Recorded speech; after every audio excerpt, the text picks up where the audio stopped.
11 reasons you should research Janus, but you won't because he's not cool. So this is in no particular order, but I thought I'll start with Janus and the significance to the number 11, or as I call it, 11, because you'll see it throughout this, that 11 is significant to Janus. So I have a playlist if you want to look into this more. There's loads of videos, it's hours and hours, and it's called basically the realm of 11. So let's start. So 11 is one of the prime numbers in math. 11 is also part of the 3 master numbers in numerology. So you can see a lot of people hold it significant. So when you think of numerology, you will think of gematria. And as you know, gematria is a Kabbalistic mystical system that assigns a numeric value to numbers. It's like a secret, showing you connections to the divine and so much more. So when you think of gematria, you automatically think of the Kabbalah. And the Kabbalah is an esoteric branch of Judaism, right? And it shows you the understanding and the connection to God and the divine. So it's funny that both gematria and Kabbalah in gematria adds to, you got it, 11. And while we're talking about Kabbalah and all that, the number 11 is really important in the Sedefot and the Sedefai.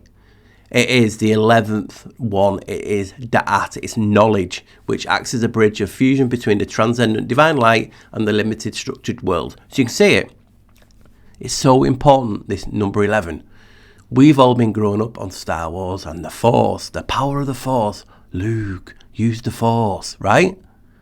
Force in gematria adds to 11. And the reason I'm talking about the Force, because a lot of people believe it's the use and control of electromagnetism. Well, the fine structured constant in physics is basically the governor. It governs this electromagnetism that we're talking about. And look at the number. What's it add to? 137. Oh yes, number 11. So you can see its importance. It's even connected to the grand unified theory of everything.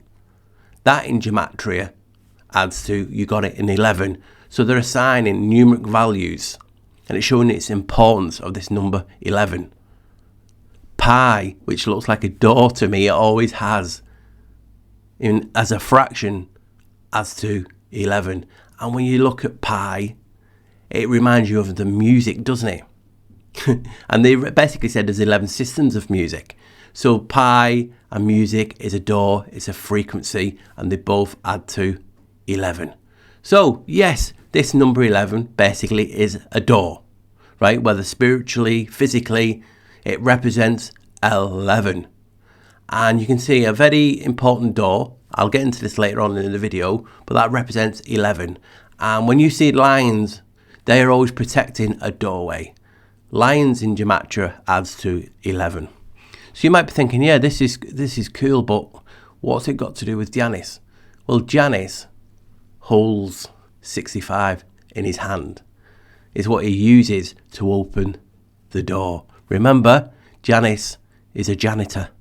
That's where the name comes from. He holds the keys. So he has to open these doors for us to get through. And he holds 365 in his hand. You won't see many images of that, but you can see on the screen it does. And when we look at Janus in gematria, it adds to, you got it, in 11. When you basically, if you typed in the search engine now, Janus 365, this is probably generally the images that you get. They put the 365 together. But he actually holds it in one hand, as you know, but they've just put it together. So you can see the importance of this. He holds the keys, right? So one of the most famous keys in this realm is the purple keys, the gold and silver keys to heaven and earth. Gold and silver. Very popular at the minute. And as you can see, gold and silver in gematria adds to in 11. So guys, that's just the quick number 1 on the significance of Janus. With the number 11, it represents the keys, it represents the doorway, it represents Janus. Number 2, Janus is the pineal gland. So guys, how many posts, how many people you hear talking about the pineal gland, but never tell you its actual occult name is Janus. So if you just search engine, you'll see Janus is the god of doors. That's what everyone will search and then get bored of it and then go on the merry way and look at something else. But if you dig deep, you can find it. And this is what this purpose of this video is, just to show you, hey, you go and check it out for yourself. So the pineal gland, which accidentally in gematria adds to an 11. That darn 11. So there's a verse in the Bible that always stood out to me as basically the pineal gland. And here it is. I have placed before you an open door that no one can shut. Revelation 3:8. And for you people out there, oh yes, 3:8 adds to an 11. So they're showing you, they're hiding these secrets in plain sight. 11, the pineal gland, one in the same. So Manly P. Hall talks about this as being the secret name. In occultism, the pineal gland is regarded as a link between the objective and subjective states of consciousness, or in exoteric terminology, the visible and the invisible worlds of nature. In the religions of the Latins, it was therefore referred to as Janus. The two-faced god and keeper of the gates of sanctuary, the divinity was the antitype of St. Peter, who succeeded him as a warder of the heavenly portals. Yes, you got it. Janus is the first pope. Heavenly portals, and who carries the two keys of his office, one to the golden mystery of the spirit, and the other to the silver mystery of the body. So you can see the importance. The occult name, the hidden name of the pineal gland, you know that door, is Janus. Janus is the god of doors. You're like, it's a no-brainer, isn't it? So guys, you might be wondering, why is he showing Juno? Well look, Juno is always carried by peacocks. They're synonymous with each other, right? So you get that. So their names are almost interchangeable. If you make them feminine and masculine respectively, Janus was sometimes called the one like Juno, and Juno was sometimes called the one like Janus. They have even been the idea put forward by scholars, not me, that Janus may have been the original husband of Juno in Roman mythology, not Jupiter, due to their commonalities. But if you look deep, you'll see Jupiter is actually associated with Janus also. Why are they all associated? And that's why I researched Janus. So think about it, guys. We've talked about the pineal gland. Its occult name is Janus. And peacocks, the feathers, are also sometimes associated with, yes, the pineal gland. So can you imagine in your head and think of a very famous pine cone that is, yes, associated with the pineal?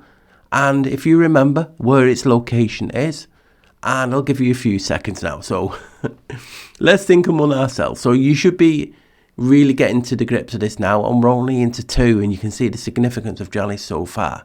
So, what is this pineal and pine cone that you're thinking of? Yes, the one in the Vatican. Have a look on the screen. What's the other side of it? Oh yes, the peacock. So you can see the connection with the pineal gland, the occult name for the pineal gland being Janus. Janus is also Juno, and they have a giant pine cone supported by 2 peacocks. You can see why I get excited. The pineal gland's occult name is Janus. Number 3, Janus and the Vatican. Now this will be quite hard for some people out there, but it's crazy. If you just be open-minded and look at the evidence that I put forward, you can't help but go, wow. Have you ever thought why the Vatican is called the Holy See? Why its logos is the fish and is associated with a ship, a vessel? Now some will say, hey, the ship, the Catholic Church, it's the bark of St. Peter, based on a deep-rooted theological, historical and architectural traditions. This metaphor portrays the church as a vessel navigating the stormy, treacherous seas of life to carry the faithful safely to the heavenly harbour. A harbour, remember, is a port. Who's the god of ports and portals? So, when you look, you will find that Janus is the first ship builder. Draco of Coria or Corcyra, as cited in Athenaeus, notes that Janus first invented ships and boats, as well as crowns, and the coining of brass money. He even appears on the coin with a ship. So you can start seeing the link on why they're using ships, the sea, because Janus is the first shipbuilder. And we also have doors and portals and keys. Remember, the Vatican shaped like a key. Everyone has seen this, but now it makes more sense because Janus is the god of doors and portals, so you would need a key. But if you want to look at his other name, it's Janus Pater. It means Father Janus, and that's one of his names. It's the ancient Roman deity of beginnings, endings, transitions, doorways and passageways. That's what you look. So his name is Janus Pater, Father Janus. And it's just a coincidence that Vatican City, the independent state, is 110 acres in its size. It's how big it is. 110, take away the 0, it leaves, you got it, an 11. So it's a key and it's an 11. Strange that, isn't it? And that is why I showed you that briefly before. I want to show you now. The keys are 11. They're the doorway. And they morph into the cross, another symbol of the church. And just coincidentally, cross in gematria adds to, you got it, another 11. All those coincidences. And think about it. A cross, right, is also known as a rood. It derives from the Old English rod, pole. Hey, we have poles supposed to be shifting around this realm. It's not, it's just a door. It's just a cross. Look, rood backwards is door. So a cross is a rood, it's a door. And they call it the one true cross. It's a doorway. Who's the god of doors? Now you're seeing it. So I've just told you about Janus Pater and that link and the first shipbuilder. And some of you might be saying, you know what, Paul? That's intriguing, but it's Noah. Noah's the first shipbuilder. Well, I hate to break it to you, but there's information out there, and here we go. And it attributes to his papacy. Like Noah's Ark in the Old Testament, the ship and ancient coins of Janus was held by Christians to foreshadow the symbolic ship of the Christian church. And Janus Noah, they're both the one and the same. The name's Janus Noah. Choice to settle opposite Rome on the left bank of the Tiber prefigured St. Peter's association with the Vatican. Because Janus was the first Pontifex Maximus, he was also, in effect, the first Pope, and Peter his successor. Peter's keys preserve Janus Noah's ancient association with doors. Now it's sinking. Now you can see. Peter, Pater. Pater means father. They just morphed Janus into Peter. Janus holds the keys to the true esoteric religion of the original Gnostics, who can call the first Christians. He is also the initiator into Gnosis and the secret mysteries in the Catholic religion. Janus becomes Saint Peter. Jesus says to Peter, I will give you the keys of the kingdom of heaven, and whatever you bind on earth shall be bound in heaven, and whatever you loose on earth shall be loose in heaven. He is depicted as the holder of the keys of heaven in his right hand, and the weapon halberd in the other. Helen P. Blavatsky states that Janus is the source of the later role of St. Peter as the keeper of the gates of heaven with his keys. Janus was the head of the 12 gods, while St. Peter was also the head of the 12 apostles. The statue of Janus had 12 altars at its feet, symbolising the 12 signs of the zodiac, 12 great gods, the 12 months of the solar year, the 12 apostles and the Son Christ. Janus presides over the 4 seasons. Peter presides over the 4 evangelists. Can you see it? You got to be asking, why is no one else showing this? So I've just showed you Janus was the first pope, right? We see that. His name is Janus Father, so he's the father. So the Pope is the Bishop of Rome and the head of the worldwide Catholic Church. He is also known as a Supreme Pontiff, Roman Pontiff, or Sovereign Pontiff. Now let's have a look at the definition of bishop. The bishop comes from the Greek episkopos, meaning overseer or guardian. It's just a coincidence that in ancient Roman religion and mythology, Janus is indeed regarded as a primary overseer, the guardian, especially as the god of beginnings, endings, transitions, doorways, and time. He is considered a uniquely Roman deity with no Greek equivalent, which that's a lie, but we'll carry on. So you can just see the significance of Janus and the Father. The Pope means Father. You can see it. That's why they call him the Father. The word Pope derives from that Greek meaning Father. In the early centuries of Christianity, this title was applied, especially in the East, to all bishops and any other senior clergy, and later became reserved in the West to the Bishop of Rome, which is the Pope. A reservation made official, and here we have the mic drop, only in the 11th century. Come on, guys. They could have chose any other time to show you this spell. But no, they chose it for a reason, to show you the significance, and all this stuff about Janus being the Pope is being hidden, and you can quite see it. So they chose to call him the Father after, yes, Janus, and they started this title in the 11th century. So guys, again, some more coincidences. You've just saw about St. Peter basically being Janus, right? Here's some more tie-ins that are classed as a coincidence. When St. Peter or Peter betrayed Jesus, it was basically a cockerel, crowed 3 times, right? We can all remember that. It must be a pure coincidence that a cockerel is also a symbol of Janus. So they both hold the keys. They both have a cockerel. Those are just those life coincidences that we all seem to have. So this holy door that you can see on the screen is one of the holiest rituals in the Vatican. It's shaped like a key. And it's a door. And this Vatican holy door ritual is a solemn Jubilee tradition where the Pope ceremonially opens a sealed door in St. Peter's Basilica, St. Peter is Janus or Father, to symbolise welcoming the faithful into a year of grace, mercy and conversion. This, the central event of the Jubilee, often on Christmas Eve, involves prayers, the removal of the bricked up wall, and the Pope being the first to cross the threshold. So if you just type in a search engine about Janus, you'll get underneath. Janus is the ancient Roman god of doors. Well, he's opening a brick door. Gates, thresholds, the Pope, the Father, which Janus is called the Father, and thresholds. That's just a pure coincidence.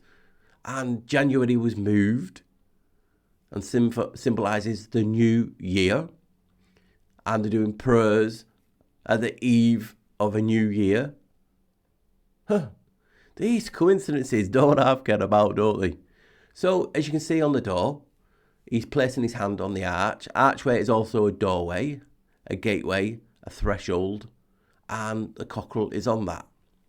So, what's intriguing about this is there's a hidden symbol that was used for Christ throughout Europe in the medieval times. It's still used in Turkey today. It's the IYI symbol, and it's represented on here by as you can see, the crucifixion, the cross, the rood, the door.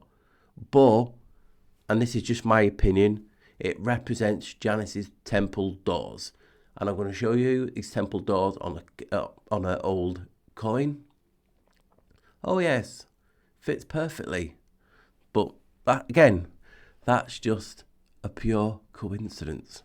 So, a little bit more on St. Peter. So, when he was crucified, as we all know, St. Peter was crucified upside down on Rome's Janiculum Hill during Nero's reign, right? He felt unworthy, so he got crucified upside down on Janiculum Hill. That's Peter, the Father. But wait, isn't Janiculum Hill associated with Janus? Come on. I'm just waiting for the people to say, coincidence. You can't get any more slam dunk than what I'm showing you. Yes, his story is a lie. His toe. And why? His door, Janus. So everything is showing you about Janus. These are the reasons why I would love more and more to research what I've researched and what has opened my eyes to the law. So what you're going to see now is, and you'll be like, no way, how is this possible? You can't unsee this once you see it. Honestly, it's more than a slam dunk. It's like, I can't believe it, that no other big channels have researched this. It's that bad. So the word janitor, like I've talked about for years, is derived from Janus, the Roman god of doors, gates, thresholds, transitions. That's just his main job. Janus was depicted with two faces. Janus bifrons is his two-faced form. He has had 4 heads. And he looks forward and backwards and has served as a guardian of entrances. Originally a janitor who was a doorkeeper or caretaker of a building, echoing God's role as a divine guardian. Can you see it? They're hiding it in there. They're telling you God's role as a divine guardian. So what you're seeing is the Vatican keeper of keys, right? We all get it. His name is Gianni Crea, the Vatican's keeper of over 2,000 keys, oversees unlocking every door of the museum before visitors arrive. Very important role, right? So let's break down his name. Yes, Gianni is derived from John, right? We don't know qualms about that. And John is derived from the medieval form Johannes, which itself is an alteration of the late line Johannes. In some historical contexts, Janus was used as a Latinization of the names Jan and Johannes. So John is a derivative through all those from Janus. So the doorkeeper of the Vatican is named Janus. Right? Wow. Let's look at his surname, Crea. Italian southern, derived from the dialect word crea, meaning flesh or body. Often used as a nickname for a large or stout individual, right?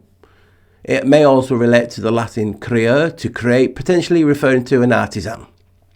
Underneath, secret histories. In this context, Janus is considered by some to be a god from flesh, or closely associated with it. There is speculation that Janus is another name for the watchman, an hour, or a similar entity tied to mortality, blood, and the monsters existing within their body. Come on, guys.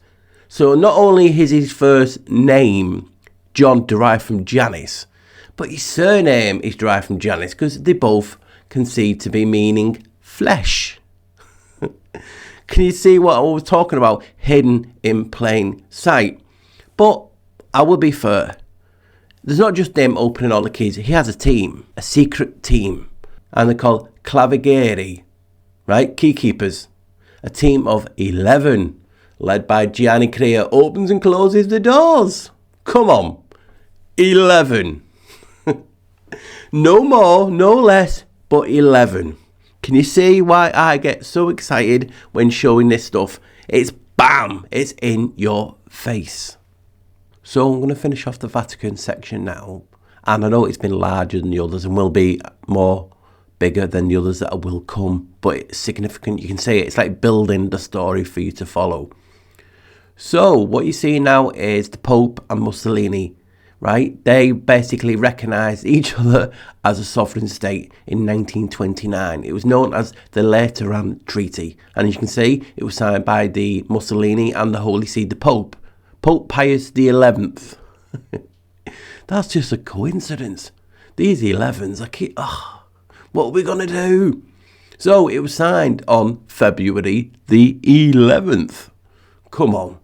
This is just a coincidence, Paul. Let's ignore the fact that in this numerology and gematria, the Lateran Treaty adds 2. You got it. An 11. So what you're seeing now is basically an image of the Holy See's administrative structure. It includes 11 pontifical councils. They just had to pick that number. And that includes, as you can see, the Roman cure, a mix of bishops, priests and lay people appointed by the Father, rather than exclusively bishops and priests. So what you see now is the St. Peter's Basilica courtyard, or the Father's courtyard, Janus's courtyard, the key. And in Roman mythology, Janus is closely associated with chaos, particularly in Ovid's Fasti, where he is described as a primordial, formless entity existing before the creation of order. As the creator god bore from his chaotic, confused mass, Janus represents the initial uniform state of matter that existed before the universe took shape. So wow, so he's chaos. So like everyone else has showed over the years, it's just an accident that the chaos symbol fits into St. Peter's Basilica. Now you know why, because it's all tied to the Father, to Janus. Number 4. Janus and creation. By faith, we understand that the universe was formed at God's command, so that what is seen was not made out of what was visible. In the beginning, God created the heaven and the earth. And the earth was without form and void, and darkness was upon the face of the deep. And God said, "Let there be light." And there was light. And God saw the light, that it was good. So now you can understand why I showed you the 11s at the beginning, because obviously you just saw that about creation and all those major talking points in this secret code of numerology attesting to number 11. But let's have a look at that verse. Remember, it's from John 1:1. So you can see the two doorways, the 11s, straight away. And remember, John is a derivative of Janus. So they're telling you straight away, it's Janus. So look at the verse. In the beginning was the Word, and the Word was with God, and the Word was God. Now look at the word word. An old spelling of a door, right, is D-O-W-R, which is an anagram of the word. Now, you can say that's a stretch, but it's still there. So, now read it. Change it. In the beginning was the door, and the door was with God, and the door was God. Please ask, who is the God of doors and creation? Who was the first pope? You can start to see a pattern, and that is why I'm asking in this video, research Janus for yourself. Don't take my word for it, my door. And who also says, I am the door? Yeah, I've showed these in videos over the years, and sometimes it just goes past or over people's heads. So let's carry on. So, creation, Janus. Janus indeed was called concevious, meaning conceived. That moment you and your child got conceived in you, or by you, or together. Do you know what I mean? That picture, that moment where male and female come together. That conceiving moment. He was there. Look, his name is concevious. It means the sower, or the beginner of life, reflecting his role as a deity presiding over the initiation of life and even agriculture. The epithet highlights his function as a creator or beginner, associated with sowing of human life and agriculture. And then you get verses like this. The seed is the word of God. Christ is the sower. All who come to him will live forever. But Janus is also called a sower. So you can see all these tie-ins that I've showed in the video, and hopefully we'll show it in the other numbers, that should make you raise an eyebrow and go, you know what, yeah, it's about time I will have to look into this. So when you have Janus, and there is Ovid, and it's like a poet philosopher, he was supposed to have had a sit-down meeting with Janus, and these are some of the things that was talked about at this meeting. You can go search engine it, put in Ovid and the Fasti or the Metamorphosis and different things. You'll see it. I've just put little snippets in so I can show you in this video. So Janus is the primordial nature and sight, known as the first of gods, Deus Deorum, God of gods. Janus was believed to be present at the beginning of the world and the creation of the universe. Because of this, he was credited with the ability to see both into the past, the memory, and into the future, anticipation, simultaneously. What's funny is, he hasn't just had 2 heads, he's had 3, he's had 4. It's like a countdown. On the oldest bridge in Rome, he actually has 4 heads, but you can only see 3 on obviously camera. It's just showing you the significance. He's known as the master of time. Janus rules over the passage of time with his two-faced nature, representing the ability to hold opposites, such as memory and vision. Within one conscious mind, he is considered the guardian of the gates of heaven. Wow. And hear this now, guys. This is where Janus tells Ovid. I won't read out the Latin. whatever you see anywhere, sky, sea, clouds, earth, all things are closed and opened by my hand. Yeah, so you can see why you should raise an eyebrow and you should research it. Doesn't matter if you believe it or not. This information to me is a wower, and it's how it's been integrated and hidden from everyone's view. Now remember that verse at the beginning of this. By faith we understand that the universe was formed at God's command, so that what is seen was not made of what was visible. What have you just read? Whatever you see everywhere, anywhere, sky, sea, clouds, earth, all things closed and opened by my hand. It's telling you. He has an identification with chaos also. When Ovid asks Janus who he is, Janus replies, the ancients call me chaos, since I am of the first world. Now remember, the world, anything with a divine, A-L, Elohim, but that letter L can also be just used for Elohim. So the word, the door, with the God in it. So you can just say it. The ancients call me chaos. So it's talking about the ancients know him as chaos, the first world. His role, Janus tells Ovid, he is a guardian of the universe, responsible for the movement of the seasons and the turning pole. People are always talking about this pole. Oh, we have a pole shift. We have a pole shift. And in one of my old videos, I showed that basically the pole shifted on the 1st of January last year, closer to Siberia. Come on, they're showing you. The origin of matter. Janus explains that in the beginning, all elements were heaped together as one, and that he was that shapeless mass. And that's why I show you the defined constant structure also. Subsequent transformation. He explains that as the elements separated and the world took shape, he remained the guardian of thresholds, doorways, and peace. Crazy, huh? So you just saw all that. Janus is creation. That just blowed, whatever you want to call it. If you had any hurt, it would have blown it off. How important is that, what I've showed you? You can take it on board, you can dismiss it, saying it's fabricated. The information is out there. And if you have an open mind, you can just see the significance of all the information that I've included and will show you in this video of reasons to research Janus. Because if you look at things like this, this is basically the sacrum, the sacred area with the pubic arch. When a female gives birth, it follows a path, the birthing canal. And path is an anagram for Ptah, an Egyptian deity. But it's also used as a word for Peter.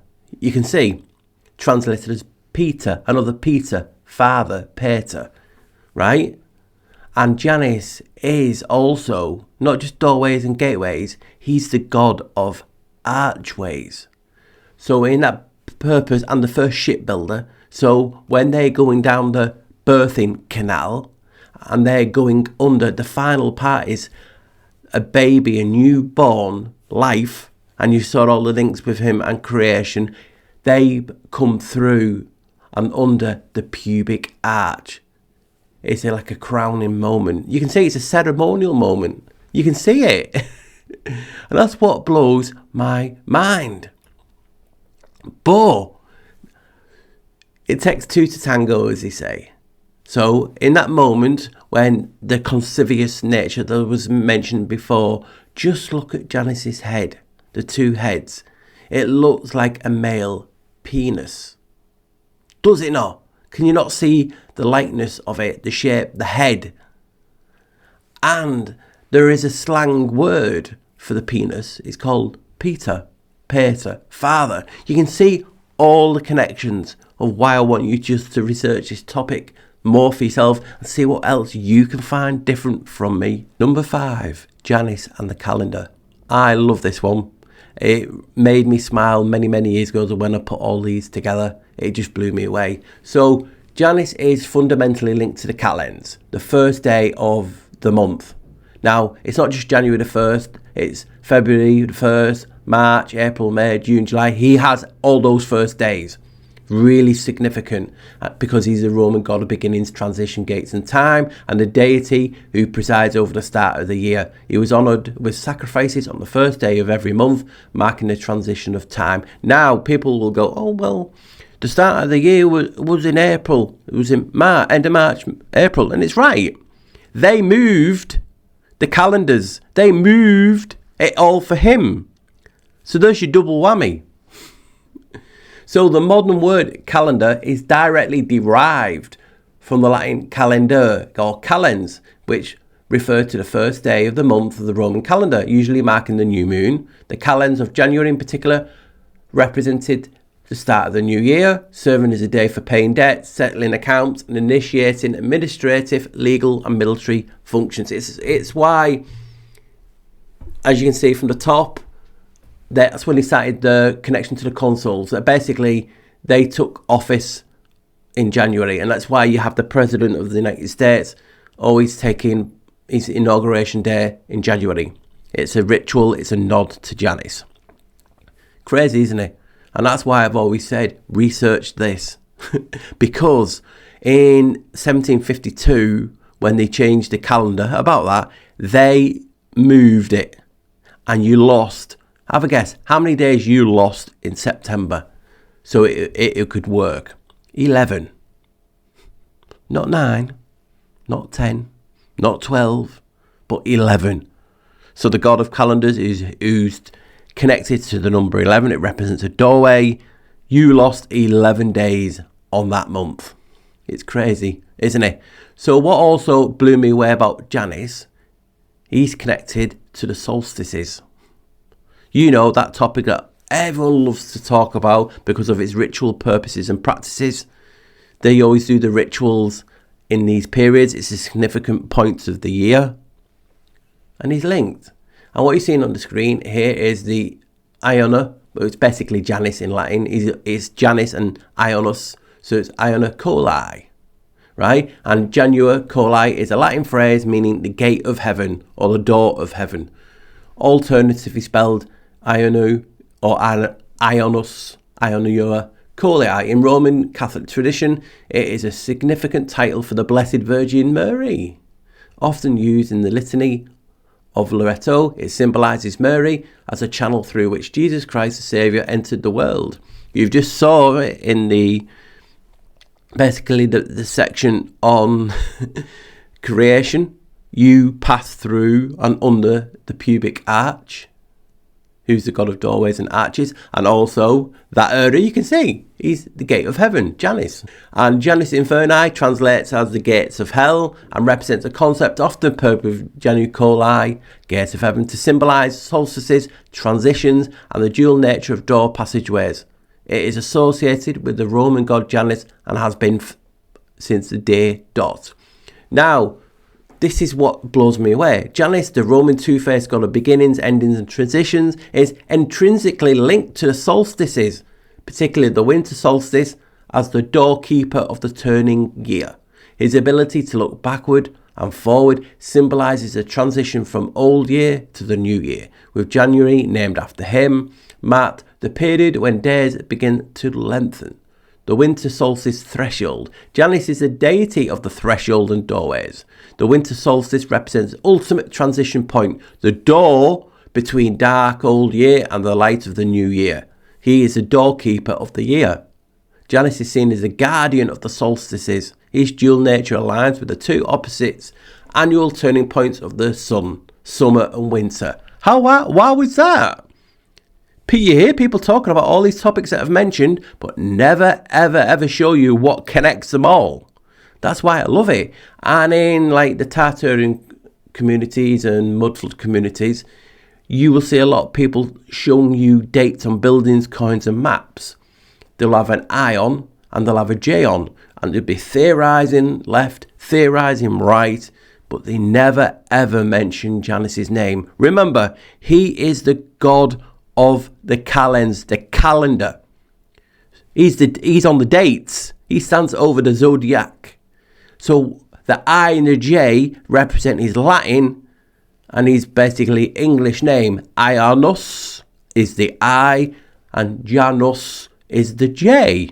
It's so common sense that the god of the calendar would appear on dates, would it not? So when I first posted this many years ago, you had people replying in comments, trolling, oh, but the J is a recent invention.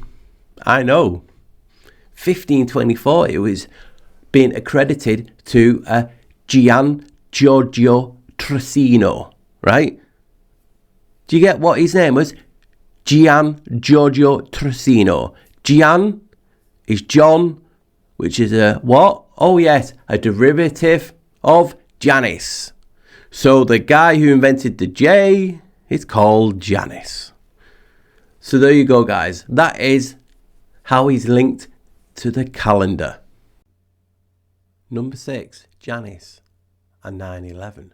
So if you're not aware, New York is the 11th state. That's why it was chosen for this event. It's the 11th state. I mean, you've only got to look at one of the most famous images of New York, and it says, let's count the people in the picture. 1, 2, 3, 4, 5, 6, 7, 8, 9, 10, 11. This 11 is significant, and that was what the ritual was. It was all involving major 11s. So 9/11 was an attack on Janus, I believe. It was an attack on the doors. It was an attack on his philosophy, because the two towers represent the doorway. So you can see it. I'll put 2 11s on so you can see they represent the doorway. Now in Freemasonry, one of the most oldest symbols is this, what I'm showing on the screen. They are the patron saints of Freemasonry, and they are Saint John the Baptist and Saint John the Evangelist. But isn't Janus connected to John? John is a derivative. Oh yes. So you can see the doorway, the portal, or whatever you want to class this symbol as. It does look like a plane's nose as well, doesn't it? Ironically. But as I was just talking about Janus and the winter solstices, these Saint John's taken over, they've been the guardians that was originally held by Janus. You can see the connection throughout history, the Janus Association, and then them changing it.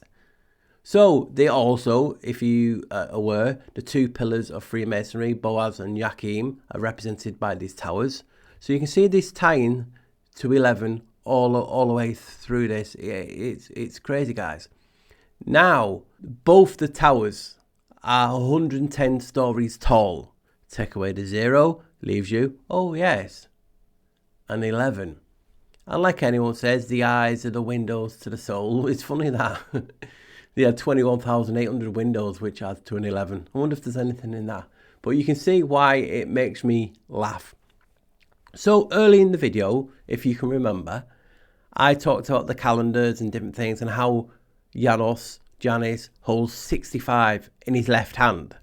So that was in the 11 in his left hand. Well, in the context of the original World Trade Center complex, the North Tower was located to the north or left.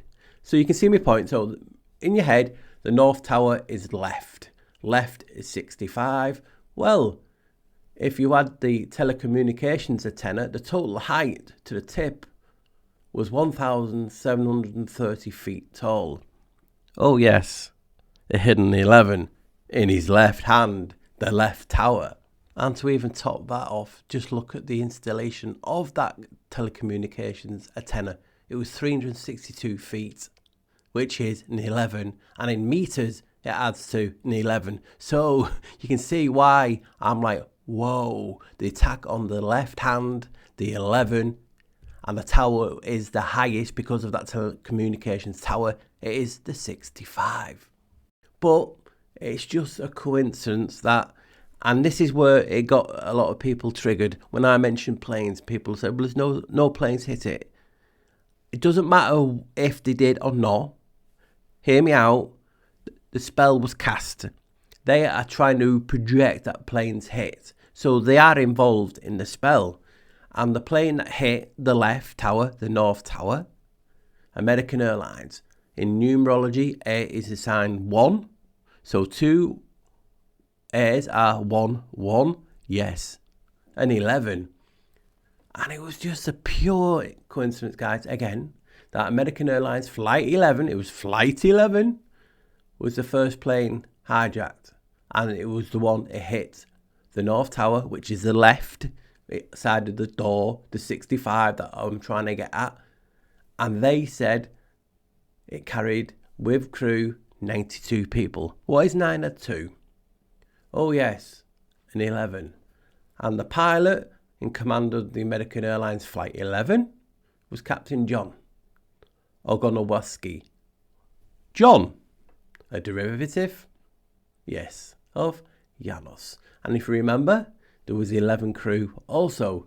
So you can just see why these 11s, and it's important to research Janus again, because I'm showing you maybe a different perspective that you've not saw. Are all these a coincidences? It seems when I post stuff, they're all a coincidence. And when others post it, there's no such thing. So we can't have both ways. I'm just showing you the tie-in and the reverence and why it was a ritual, an attack on Janus using the doors. And you can see it on the screen. I think that's a mind blower. Number 7, Janus and Freemasonry. So I'm going to do something a little bit different now. I'm going to check that you've been listening. It's like a little quiz, right? So what you've seen on the screen now is obviously a Freemason hall and a passage at the top. Now, as much as you've seen so far, you would able to say, hey, that I can see in Freemasonry, and other things that you would have put together already. So what I'm going to do is I'm just going to read that out, and then underneath I'm going to put a passage to certain words that attest to God Janus. So hopefully you can get it, and we'll see how it goes. So Freemasonry initiations are deeply symbolic. In Roman mythology, Janus is the god of initiations.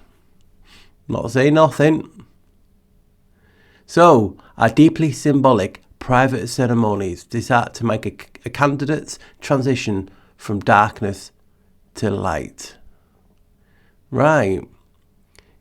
Janus was central to Roman religious ceremonies, often invoked first in rituals, sacrifices, and at the start of new ventures, start of the year, marriages, harvests, and initiations. Roman god Janus is a deity of profound duality, often interpreted as representing opposite forces such as light and darkness.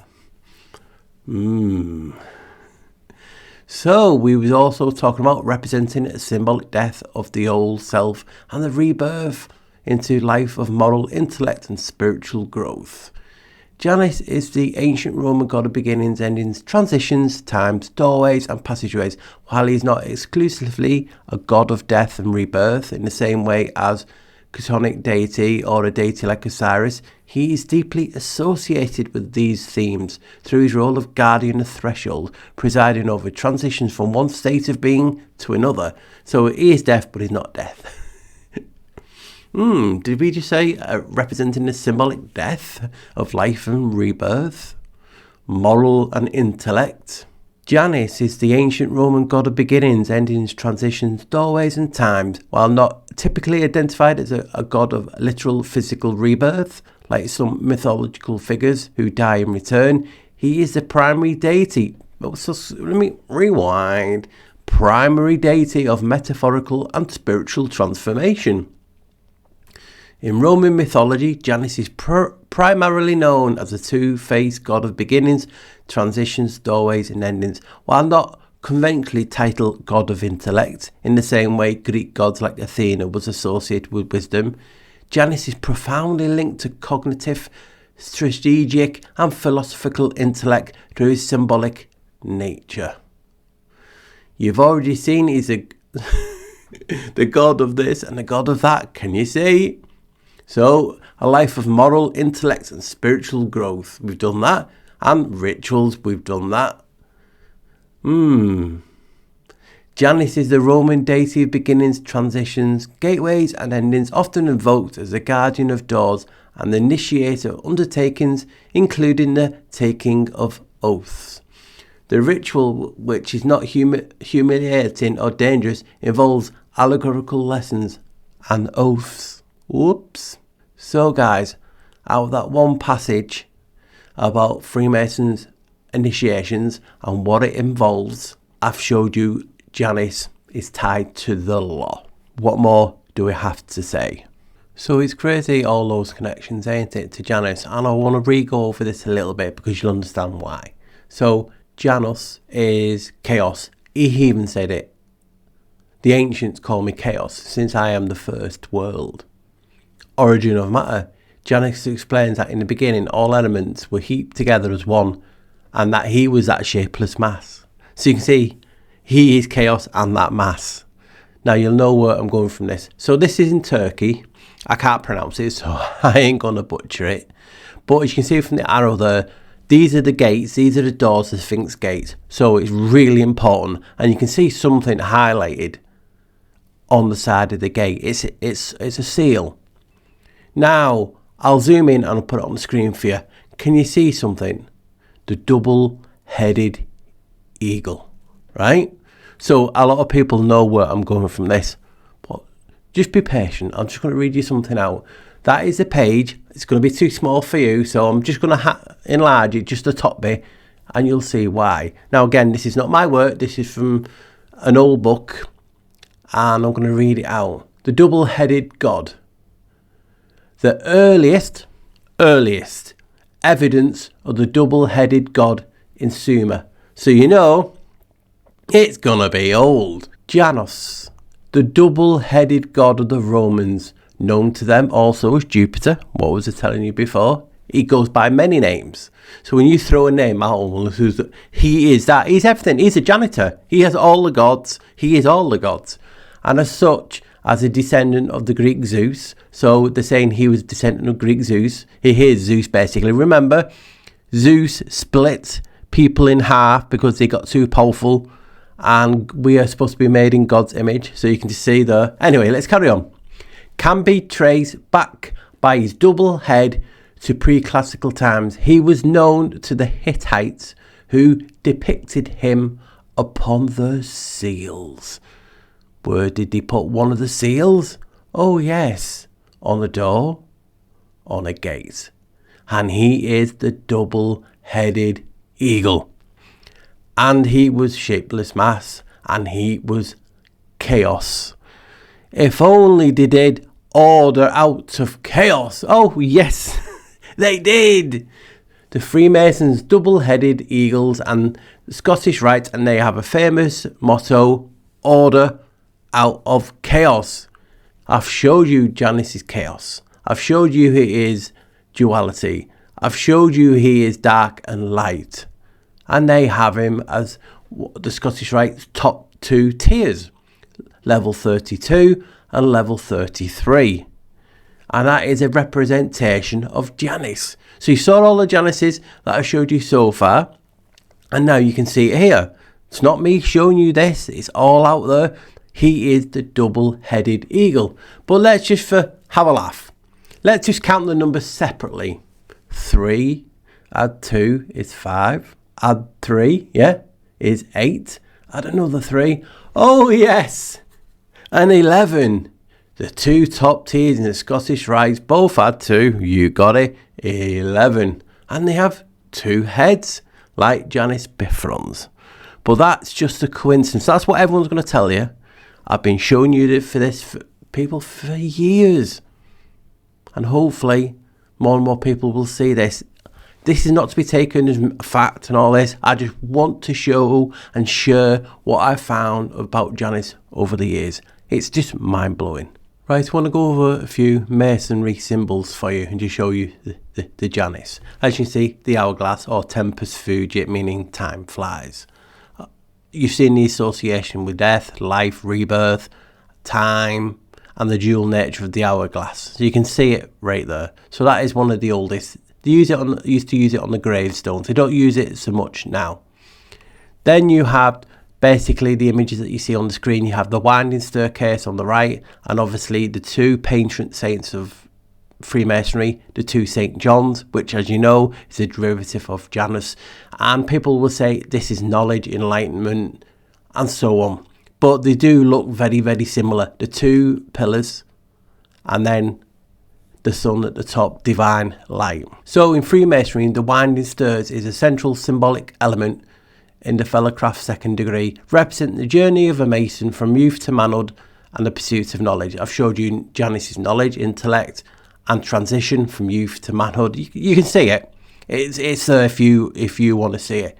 Now, the number 11 and historical context. In some older Mason traditions, it's been phased out, and this was in the 18th century when supposedly they just started. The number 11 was sometimes included in those series of steps. Albert Mackey notes that early, more complex or irregular steps in the lecture were sometimes corrected or simplified. So it used to be in that. So in Templar Freemasonry, 11 is still significant as it's the constitutional number required to open a commandery, alluding to the 11 true disciples, like the initial founding Knights Templar, who were originally or really 11 and not just 9. So you can see the significance in your face of Janus, and the number 11 is right there. So I've just talked about the two St. Johns, but on the right you have the compass and the square, right? You can all agree that's the main Freemasonry symbol. So how's that tied to Janus? The Roman god Janus is intrinsically linked to the concept of squares. Oh, through his architectural representations, so specifically the Janus Geminus shrine and the four-faced Janus quadrifrons. As a deity of doors, gates and transitions, his temple was designed as a square pass-through structure to symbolise the transition between states, such as peace and war. So you can see the four and Janus do go in line. Also, the four-faced depiction, while typically depicted with two faces looking to the past and the future, Janus is sometimes shown as a four-faced head, with each face pointing to a different cardinal direction, north, south, east and west. Compass and square are Janus.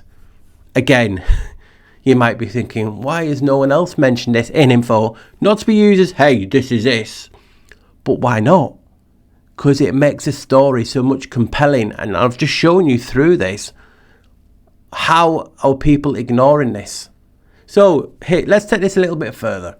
The top degree is 47, the compass, 47 degrees. The angle and the square is 90 degrees, right? We can all agree, we've all seen these images.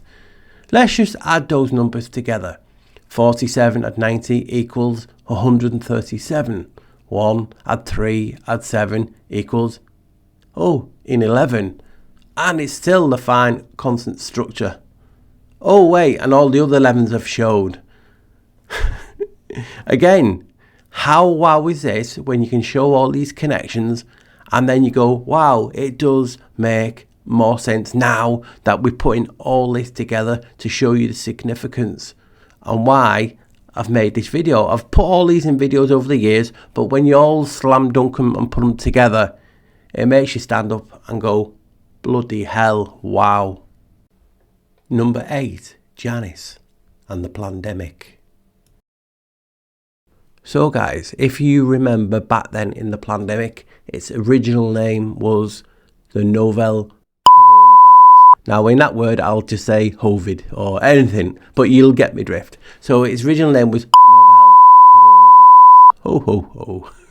And that was its initial name. It then moved to SARS-CoV-2. And this is a play with words. Someone might say it's a stretch, but it's a part of the spell. It's out there, and I just interpreted it different.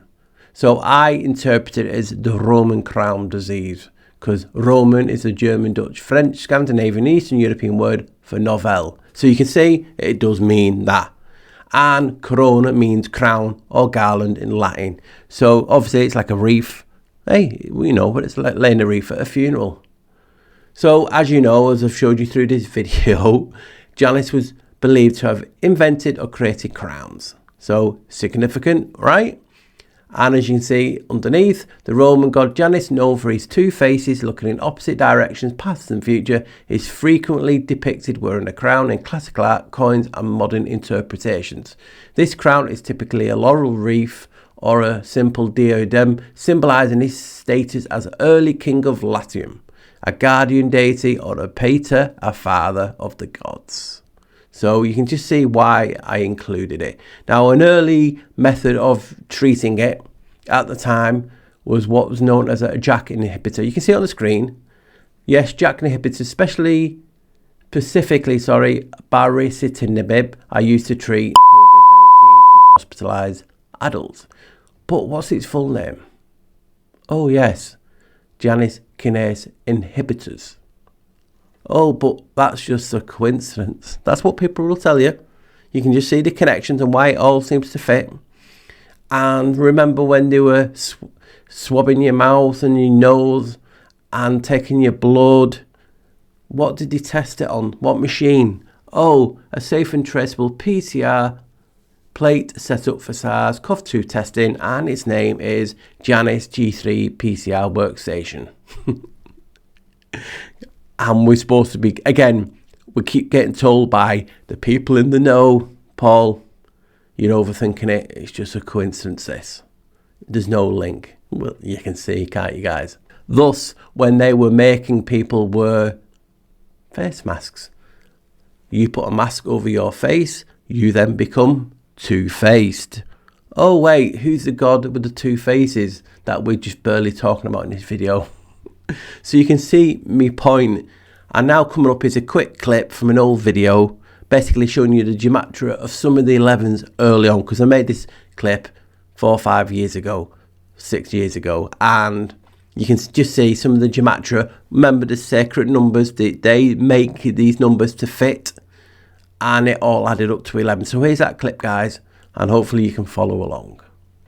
I mean, just look at it. The word has 11 letters. In simple gematria, coronavirus adds to 155, which is 11. Face mask 146 adds to 11. Mutated virus that we hear a lot, 173 adds to 11. When is a coincidence? Not a coincidence, guys. COVID-19 is 11. Remember, they changed the name to SARS-CoV-2 on the 11th of February. 11. But guess what? In gematria, SARS-CoV-2 adds to 155 is 11. Guys, it's all for 11. So, this pandemic ritual, also Janus, his month is January. And look, the first known death associated with this happened on the 11th. What are the odds on that, guys? All these 11s that you've seen and will see. It's just crazy. So to finish off this section, I just wanted to show you, remember the lambda variant? Well, lambda in Greek alphabet is the number 11. So that's why I had to show it. Plus, if you look at the symbol for it, it looks like stylized A. Well, if you're into sci-fi or remember the TV series Stargate, it's the same symbol. Isn't it a coincidence that Stargate is about gates, travel, and we have a god called Janus, who is a god of doorways and portals? Just a coincidence. Now, this is from the WHO. The Lambda variant is one of 11 official SARS-CoV-2 variants recognised by them, the World Health Organization. It was first detected in Peru and has spread to 29 countries. 2 and 9? 11. Oh, come on, guys. That's just a coincidence, they say. Now, we also have the Mu variant, which adds to, you got it, another 11. 1 add 9. How many more of these coincidences can you take? Number 9, Janus, and the gateway to more worlds. So, a lot of you out there believe in a huge ice wall surrounding this realm. Some of you believe in the Terra Infinite model, where there's more lands over those ice walls, and there's different maps and different images that we've all seen over the years for that. So I do apologise in this section because I'm going to go over something that I've not long gone over it in my Why Greenland video, but as you can be well aware, new people are coming all the time and haven't seen every video, and I believe this is a huge why you should research Janus topic, because a lot of people are talking about more land, they're talking about the ice wall, and if I could show them that there's a gateway to more lands and the actual places where they are, to me that is a huge wow. That again is not talked about in the community because it involves Janus. So as you know, one of the most famous people, whether you believe he is right, he is wrong, if he had an agenda, it doesn't matter. The spell has been cast, like I always say, the information has been put out there, and Admiral Byrd talks about more land.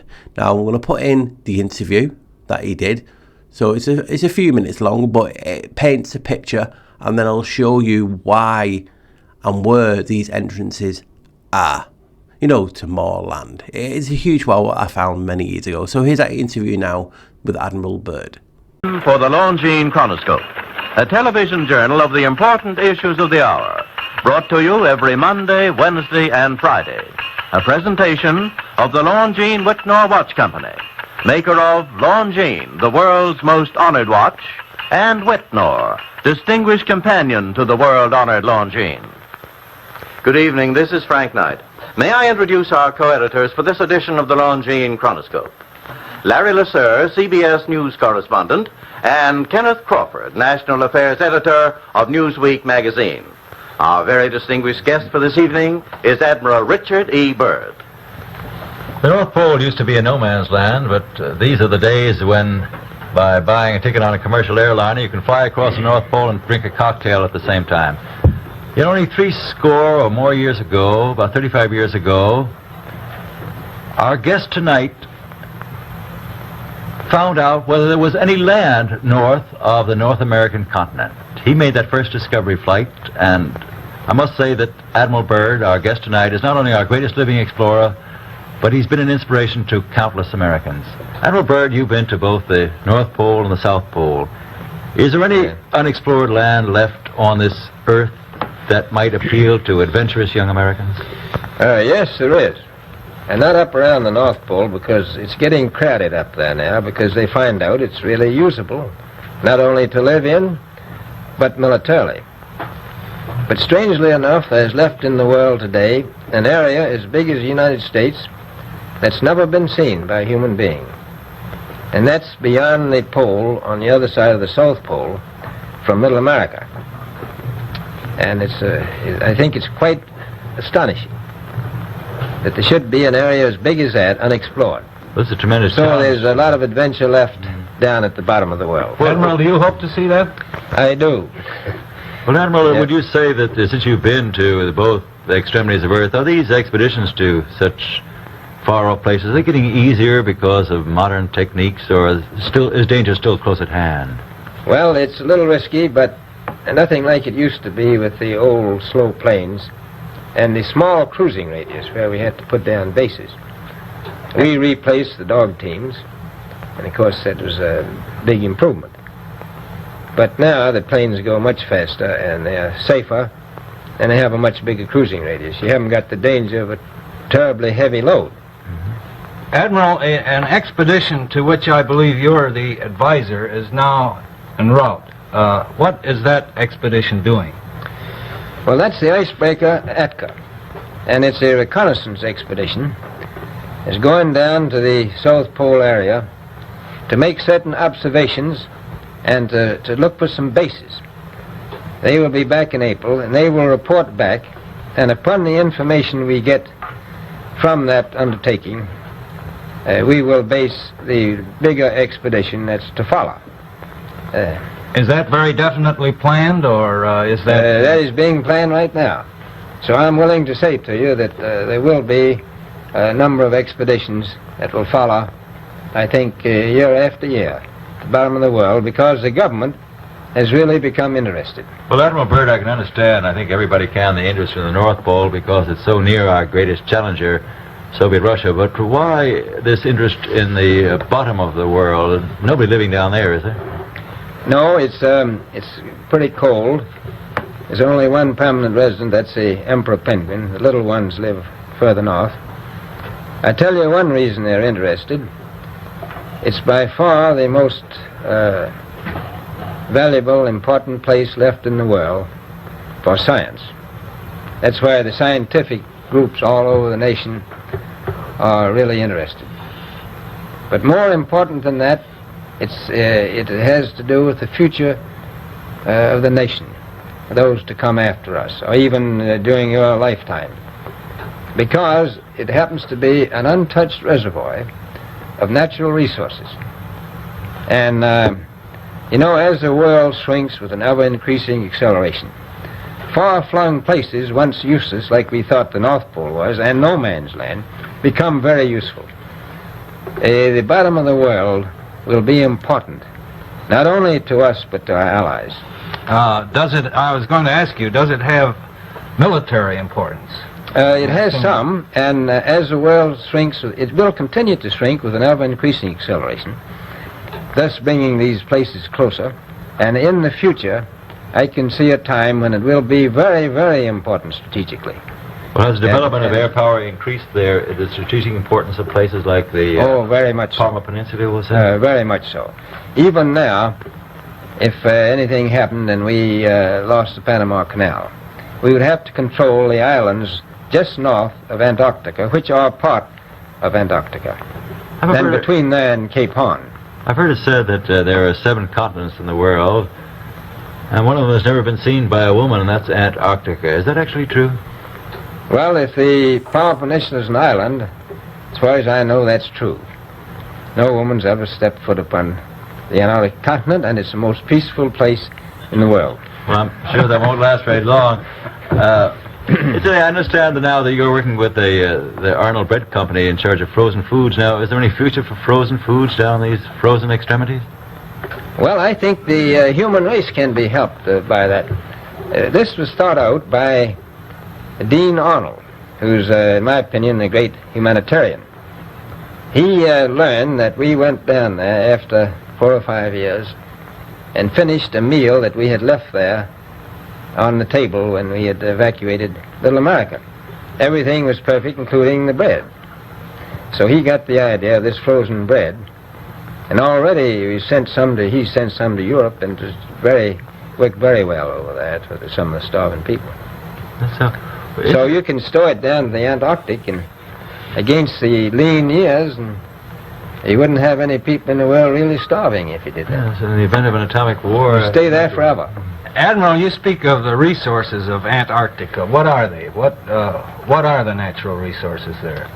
Well, we've found enough of coal within 180 miles of the South Pole in a great ridge of mountains.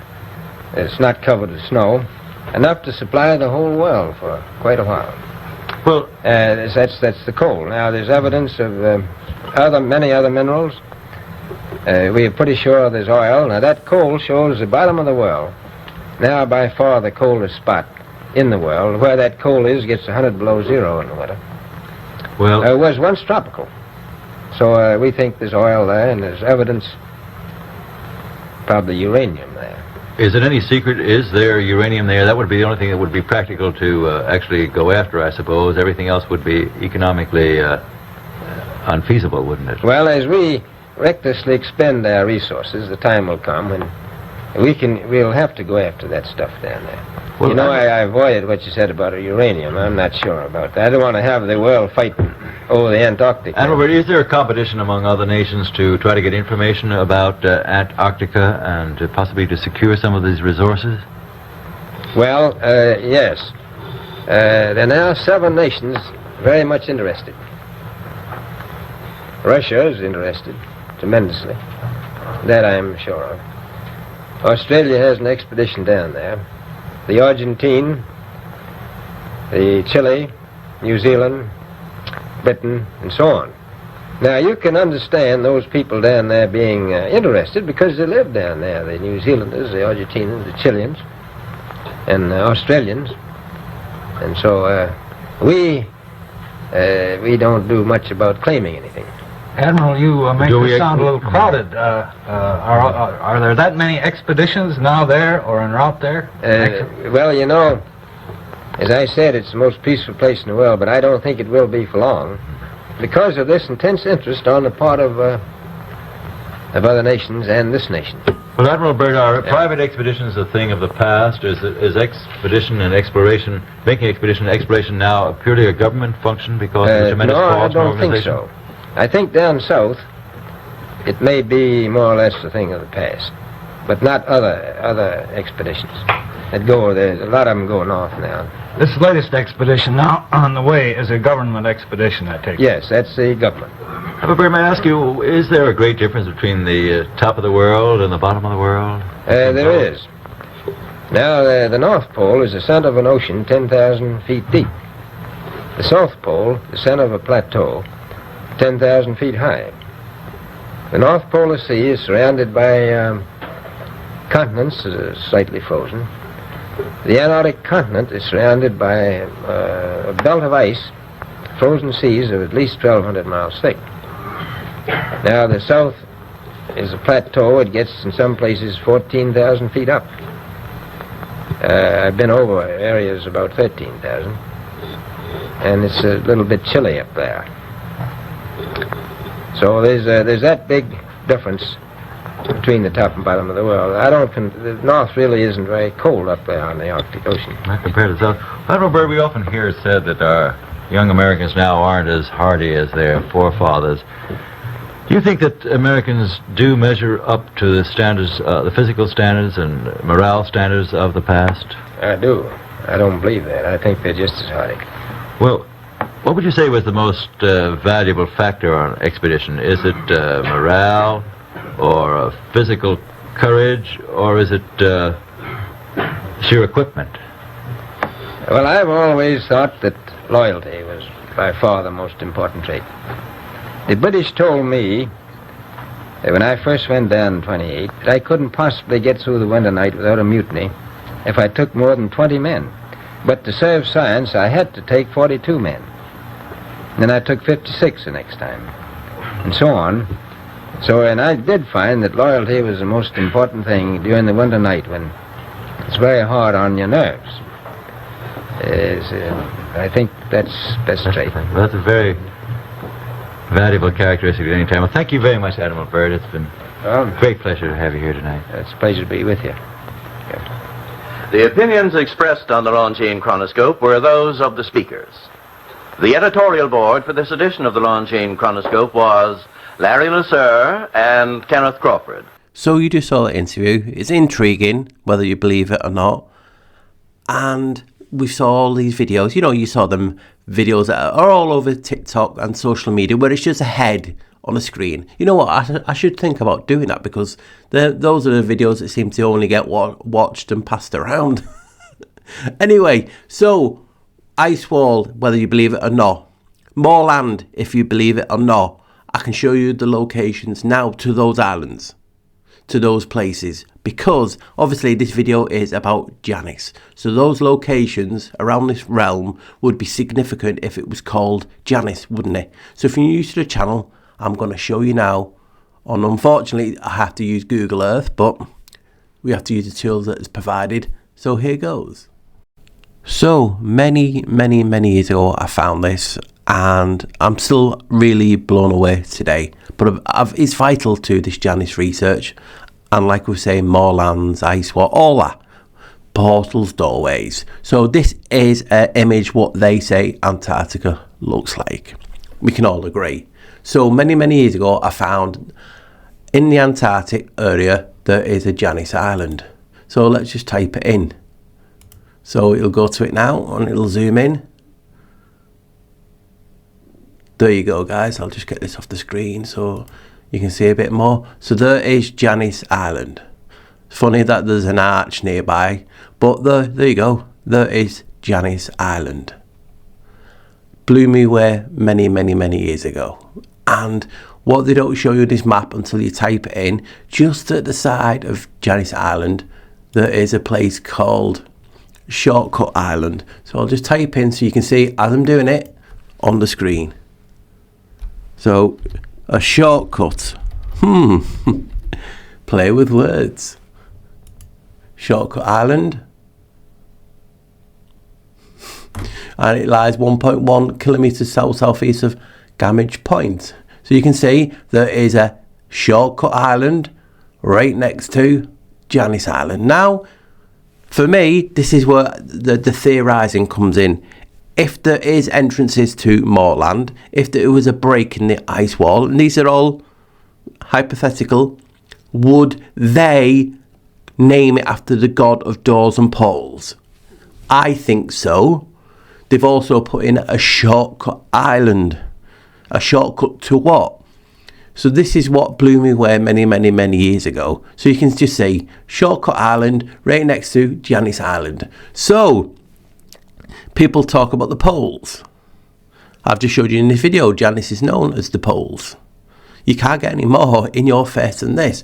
So there is another island, and this one is in Greenland. And as you know, obviously it's called Janus. So let's just type it in on the search engine. Janus Island, Greenland. There you go, Janus Island. So there you go, guys. Again, 2 islands in significant parts of this realm, both named after the god of doorways and portals and so much more. So you can see why I went, wow, why is no one else talking about this? And they still haven't to today.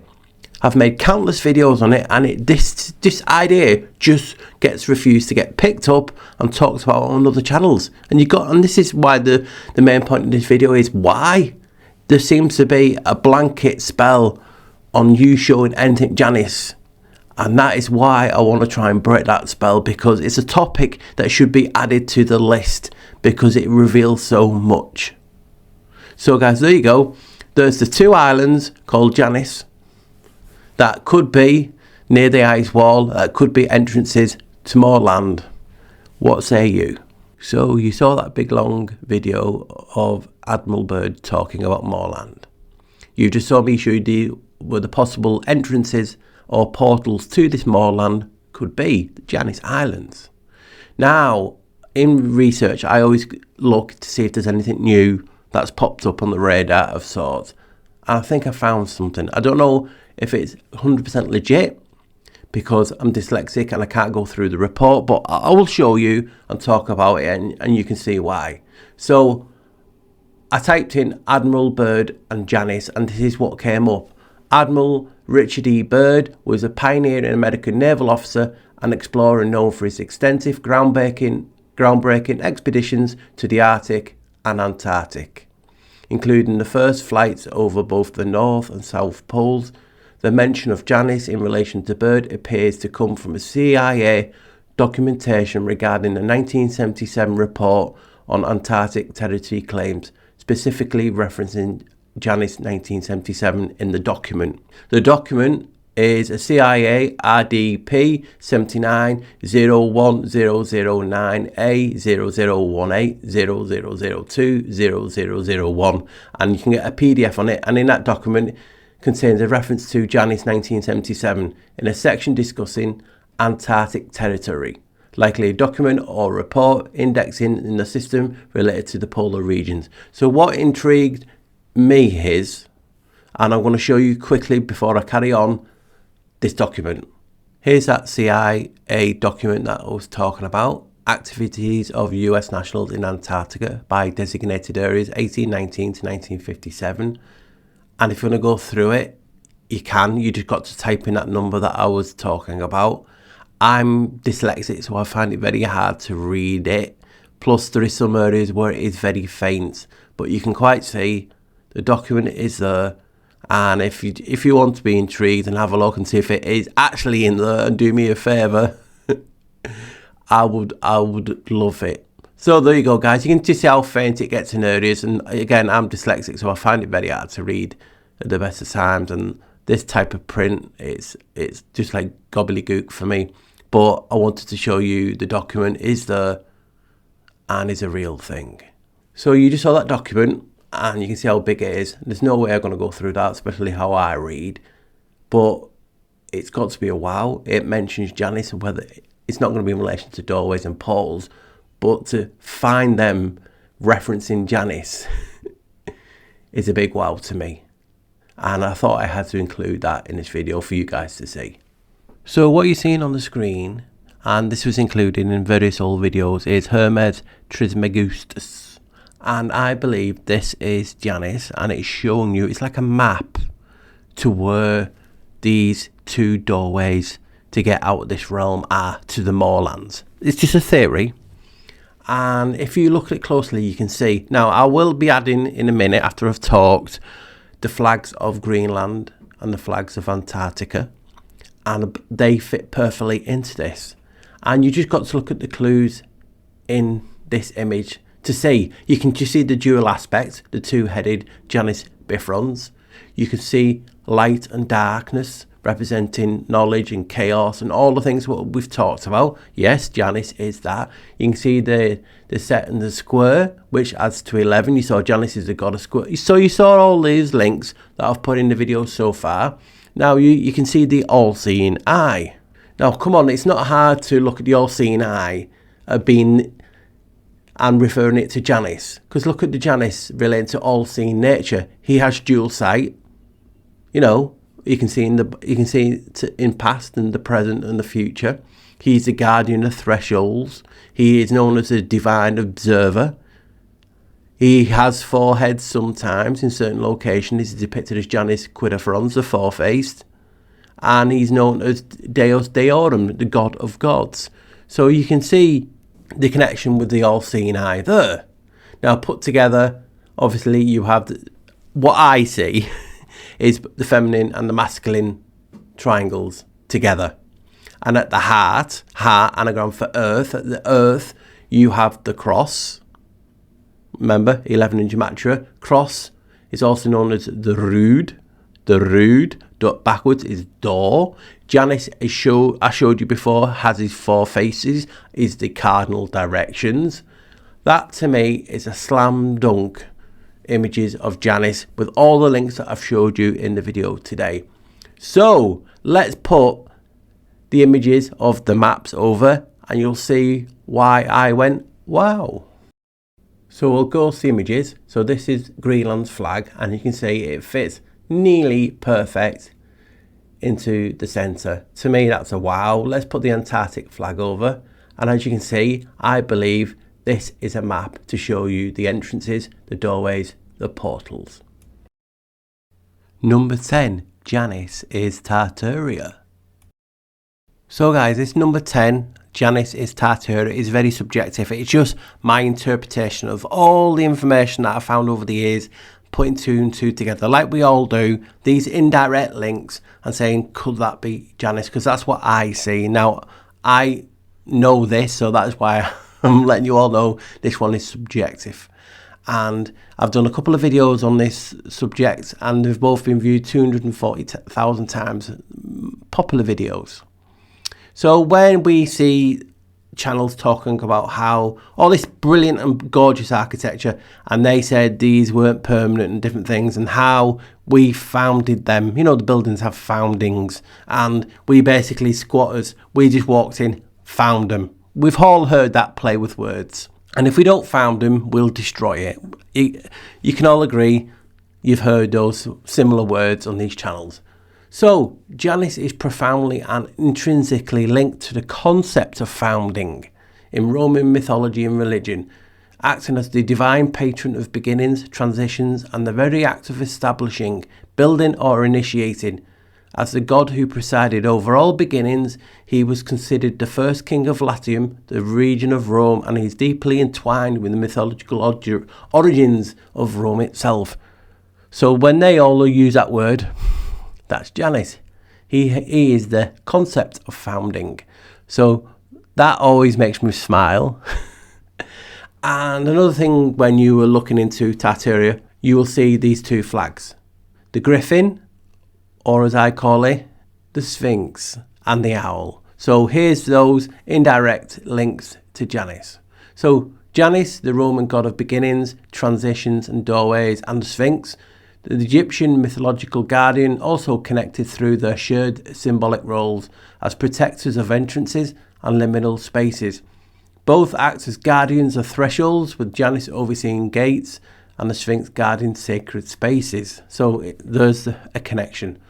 According to Roman mythology, primarily as told by the poet Ovid, Cardia was the lover and wife of Janus, the god of beginnings and doorways.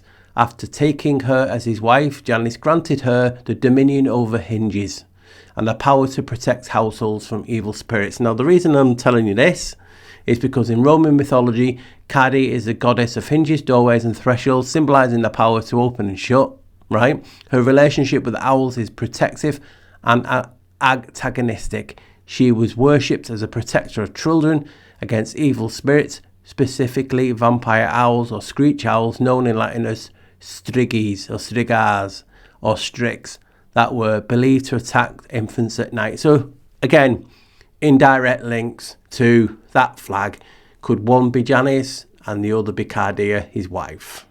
He's had many wives, but shh, don't tell anyone. So again, if you want to say, Paul, no, it's not a sphinx, it's a griffin. Okay, let's have a look at a griffin. The griffin, part lion, part eagle, is generally associated with Greek, Near Eastern and Mediterranean mythologies. In Greek mythologies, griffins were often linked to gods like Apollo, who rode them to Hyboria, Dionysus and Nemesis. So you will search for Janus and you will say there's no Greek counterpart.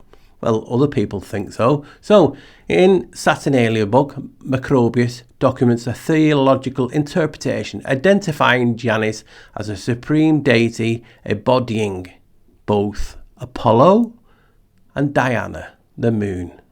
He argues that Janus is derived from the masculine form of Diana, namely Dianos, an older form of Janus, and Diana is essentially Yana with a D added for euphony. This suggests a unified gender-dual deity representing the sky and light.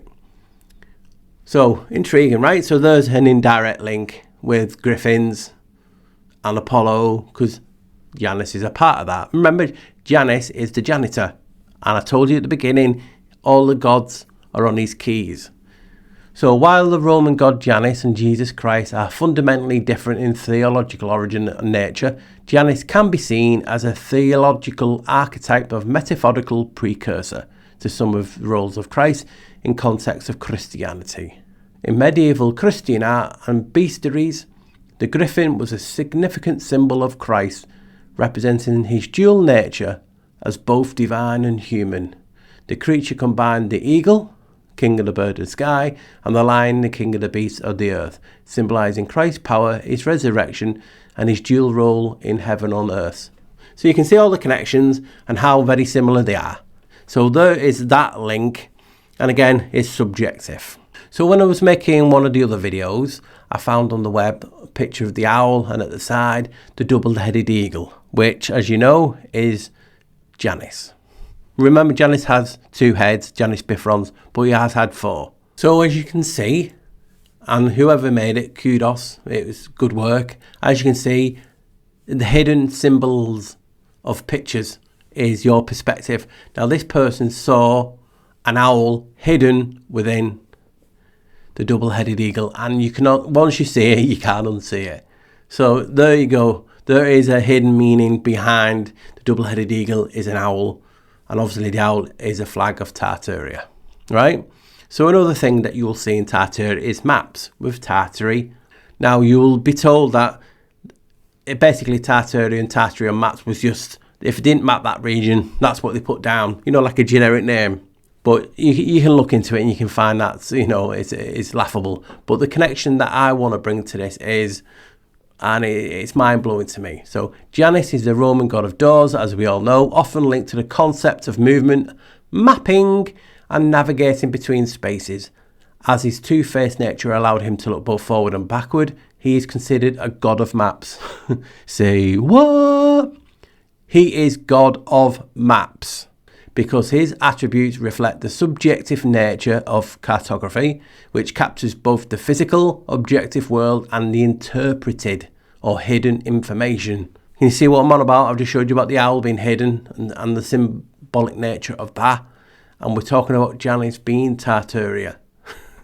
Because you can now see the links. You've watched this video, you've seen all the wows, and it's significant. So we're now to the Starfolk connection. As you well know, guys, people have been showing and theorising on what the Starfolks actually are. I've done a few videos on it. You must have been hidden under a rock to not see the content that came out over Starfolks over the last 3, 4, 5 years, and still today there's a lot of content on it because it's intriguing. But this connection with Janus, you can't look away from it. To me, it's slam dunk showing you he was the one behind Starfolks. And I have to be a little bit diplomatic and say this is just my interpretation of what I've read, which we can say that for anything. Some will see and not see what I see and go, you know what, no, it's not, and that's cool. But like I'm trying to get at in this video, I want to give people another option to just, because we like to go to a topic and have as many answers to our questions as possible. And it's like, how did he come up with the Starfolks? And this is the Starfolk connection. And I'm going to read a bit out for you now, guys. So guys, here's this bit that got me intrigued all those years ago. So as you know, they say Janus doesn't have a Greek alternative. And you can see in a minute that's a contradictory because people have been writing about it for thousands of years. So, and you'll notice how Janus is a god, and then in the next realm he is the sun, and so on and so on. But it's still the tie to Janus, and this is my interpretation anyway. So Janus, the fabled son of Uranus, is believed to have been the most ancient king of Italy, who hospitably received Saturn. There's actually some texts saying Saturn is based on Janus. Anyway, when, as a fugitive from Crete, the father of Jupiter, banished by his son, arrived in a ship on the shores of Latium. What's intriguing is, if you interpret this another way, there is an island on Tiber, the Tiber River, right near, not far from the Vatican, and it's tied to Asclepius coming down the shores, and basically, the guy who is a healer. Well, he is a son of Apollo, and Apollo is also Greek, as you know, but he's tied, and Macrobius talks about him being actually Janus. Now Tiber, which I'll show you after this little bit, Tiber is actually Janus' son. And you have a ship in the Tiber Island. It's crazy, isn't it? It just gets you so excited. So let me just go back over. So the father of Jupiter, banished by his son, arrived in a ship on the shores of Latium. According to the account of Orchelius Victor, Janus was the mastermind of the age in which he lived. So basically the guy behind the inspiration behind the golden age. People talk about Tartaria as the golden age. Well, Janus is tied to that. Crazy, right? But my interpretation, I can see that. So it also goes on. He was the founder of a city called Janiculum. Janiculum is a hill, obviously, in Rome, where St. Peter was crucified upside down. Anyway, he taught his people the divisions of the year. Right, so that's big. And the use of shipping, because Janus goes by another name, which I'm going to show you soon, and he is basically the first shipbuilder. Now let's carry on. So he taught people the use of shipping and the use of money, the banking system, etc., the rules of justice. How mad is that? And the mode of living happily under the authority of the laws. So he taught the law, first shipbuilder, maritime law that we talk about, all from Janus. He also instructed them how to build temples. So how to build these great stone, huge temples. And to honour the gods with sacrificial worship.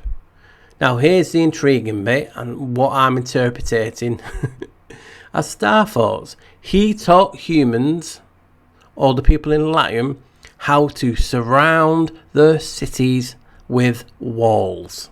Is that not star thoughts? That just absolutely blew my mind back in the day finding that. So he taught humans the law, amongst many other things, how to build cities, how to build walls around those cities, justice, you name it, he taught humans it.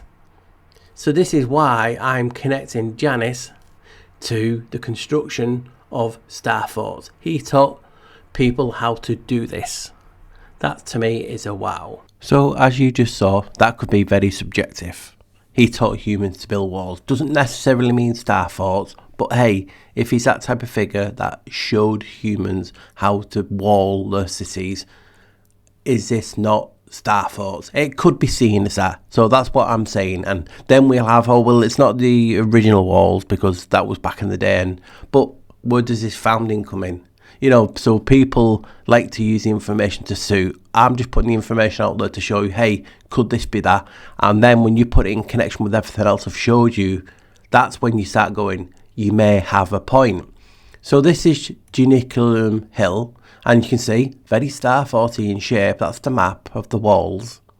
And these are the walls that you actually can see in images. Now, how beautiful is that? Now, again, I'm not saying Janus showed humans this actual wall, but if they founded, if they just came across them or built on the exact same walls as people do, could this not be a huge wow? It is to me.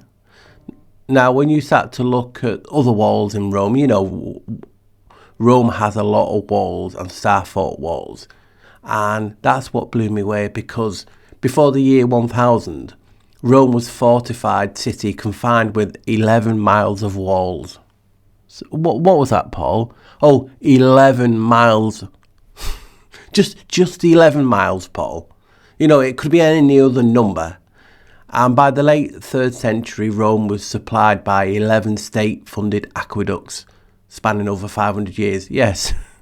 So Rome, all the 11s that we showed you, was protected by 11 miles of walls. It had 11 aqueducts, and here's another 11. The freshwater, the source of the freshwater, was as far as 92 kilometres away. Oh, 9 and 2 is, oh yes, another 11. So you can just see how significant Janus is in this Tartaria. That's why I just came up to the conclusion, well, I've saw all this information. He taught humans this. He was known as a golden age. Could it in fact be Tartaria? So, you know, there's a few more things in this section for you guys to add to the list. So I'm going to use an old clip from the old video that I made, basically showing you about giants. Now, spoiler, it comes from Janus's name. So, how connected could you be?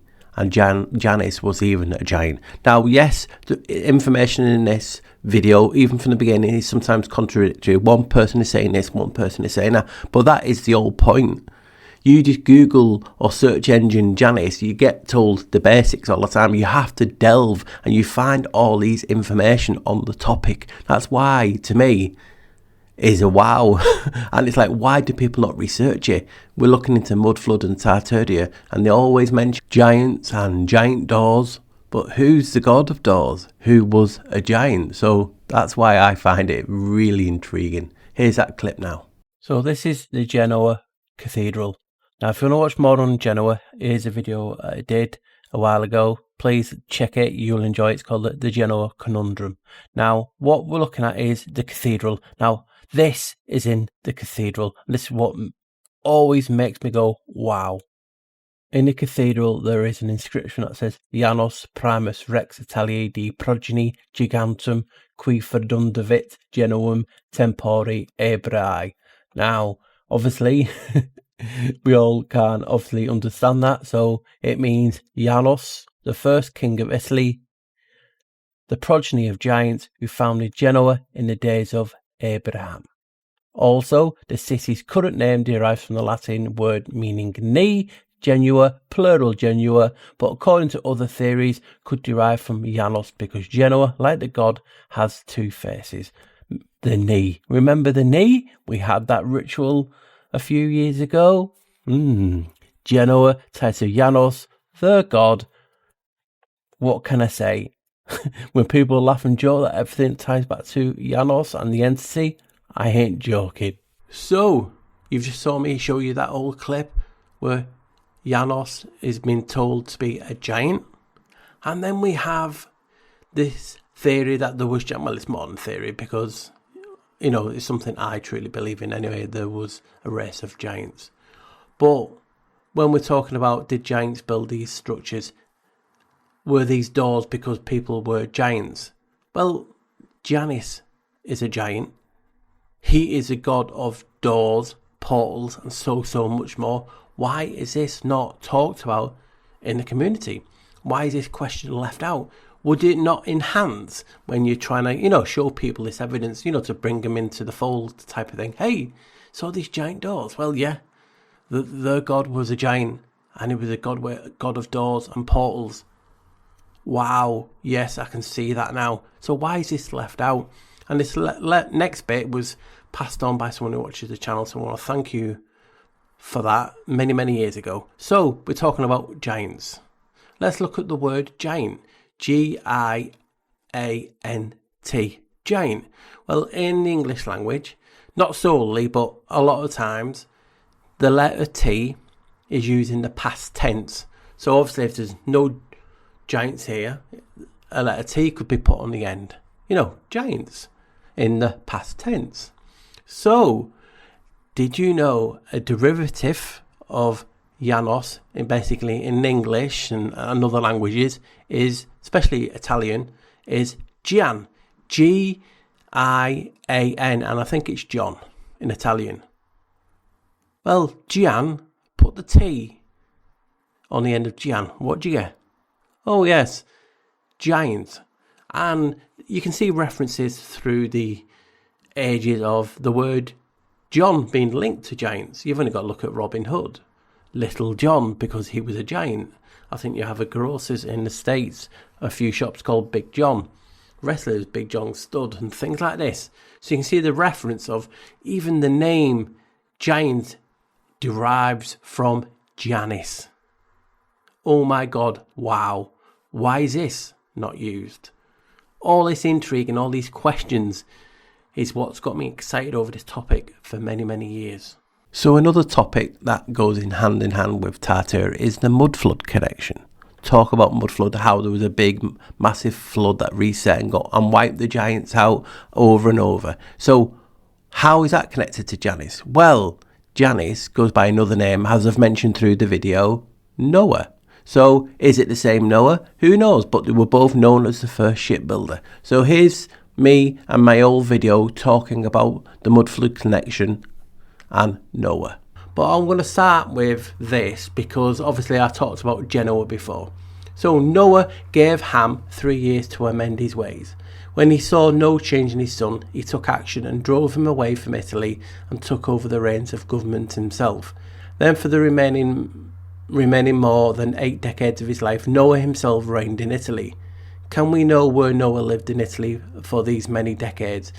Borossus records that Noah founded a city when Ham was still living in Italy, determined to make it to his fixed abode and extended his possessions of the river. Ancient Italian tradition also says that the name of the city of Genoa is derived from the city of Noah, and Genoa is near the Arno River, thus supporting the tradition. Italian historical sources in the Middle Ages also describe Genoa as the great original city. Thus it seems that Genoa was the original city Noah founded and lived in for the remainder of his life. Now you might be asking, if you're new to the channel, what's that got to do with Janus? Well, I've already showed you Janus, and Genoa comes from Janus's name, the Tuni. And here you go, guys. So here's other old articles and things that I've found over the years and people's passed to me.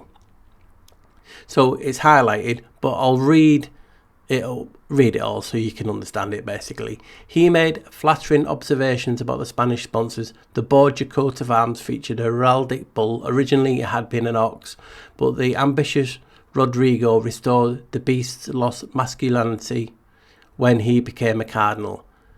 Annius identified this feature as a sacred Apis bull of ancient Egypt, the reincarnation of Osiris, thus pushing the Borgia genealogy as far back in time as the founding of Viterbo. Now it's in Italy. Spain itself was clearly as old as a colony founded by the same Egyptian Hercules, nephew of Osiris, who had helped his uncle establish Viterbo. Osiris, Isis, Egyptian Hercules, Noah, Janus, and the relatives had been a race of giants. So there you go, guys. You've got Noah being tagged and tied with Janus, and them being a race of giants. As the Bible said, there was giants in those days.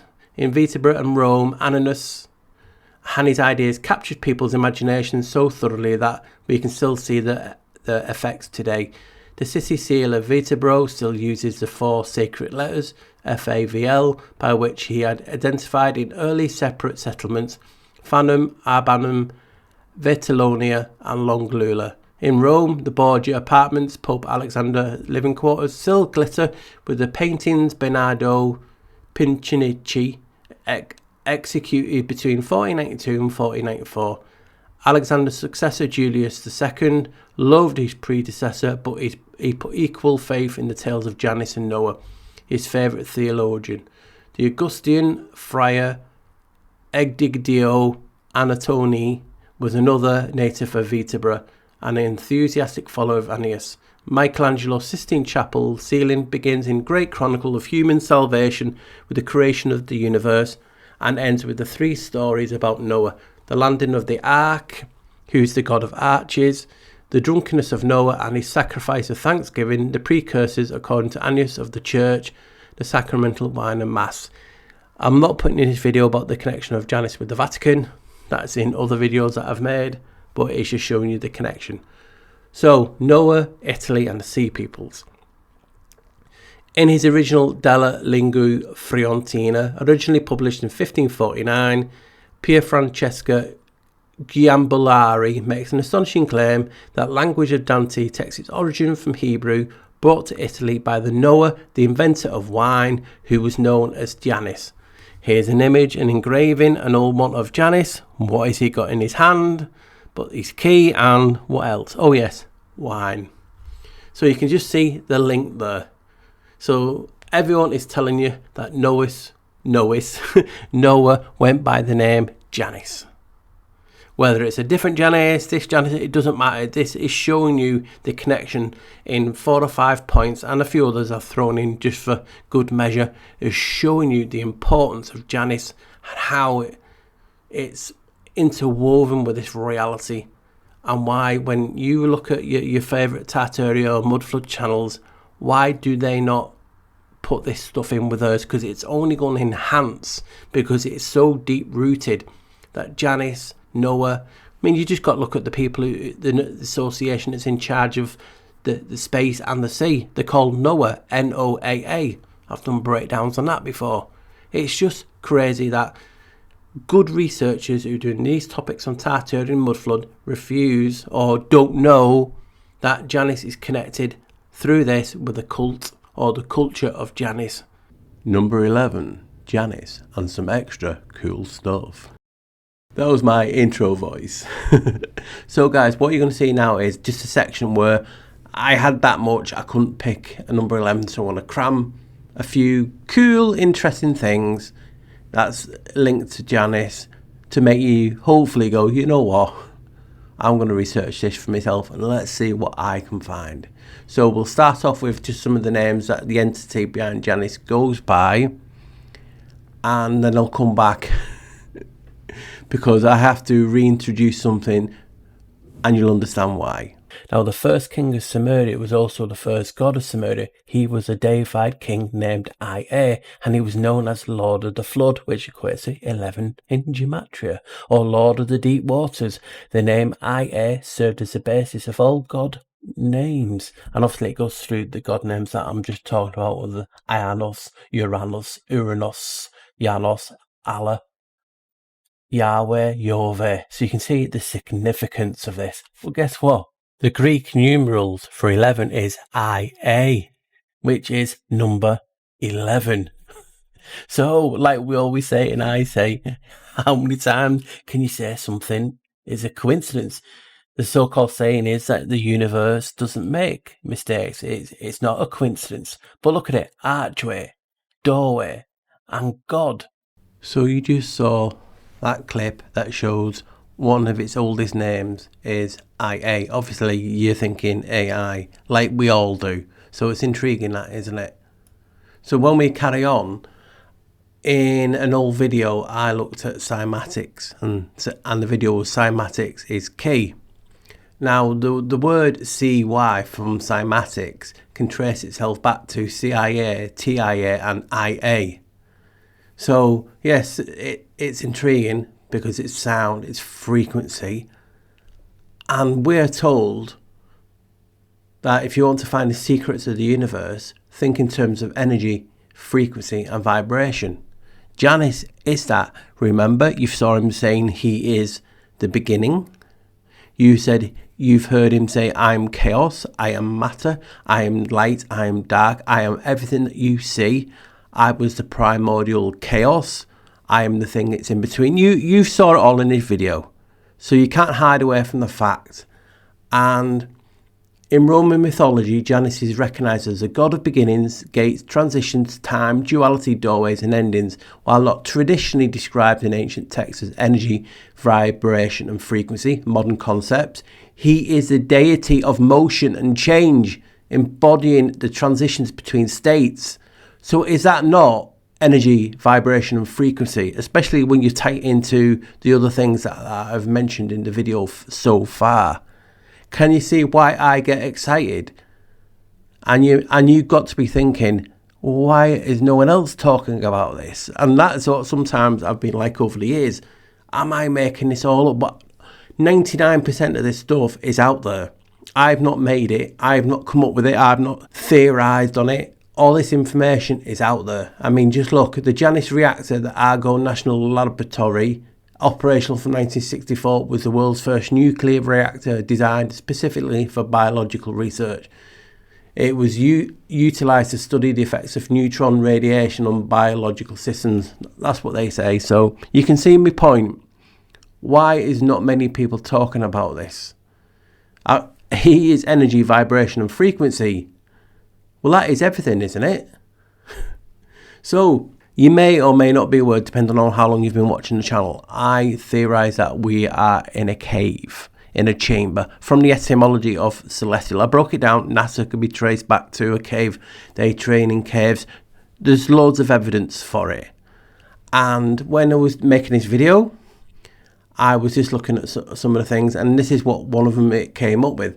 In many esoteric, Initiac and ancient traditions, particularly Neoplatonic and Hermetic philosophy, the two solstices, which Janus is, are considered symbolic virtual one-way gates or zodiacal gates, representing the entrance and the exit of the soul into the cosmic cave or the earthly realm. So even this is talking about us being in a cave, the cosmic cave. Now what you're going to see now is a video. Is based on a paper, and obviously some channel has basically read out and gone through it. Now you saw Janus talking about he's creation, he's chaos, he is matter, he is light, he is dark, he is energy, frequency and vibration. He holds the keys, the frequency keys. You know, when I made that up, I didn't realise that he was energy, vibration and frequency. So think about it, all those things, and him telling you he is the universe, he's from the first world, all that. So in an old video on Dude, Where's My Dome, because obviously I'm theorising that we're in an enclosed system, I came across this video talking about a method on how we could have been the universe created. And if you listen to it with the ears and the eyes of you just watched this video and you saw all the evidence and all the research that I've put into this video, you were going to go, what the fuck?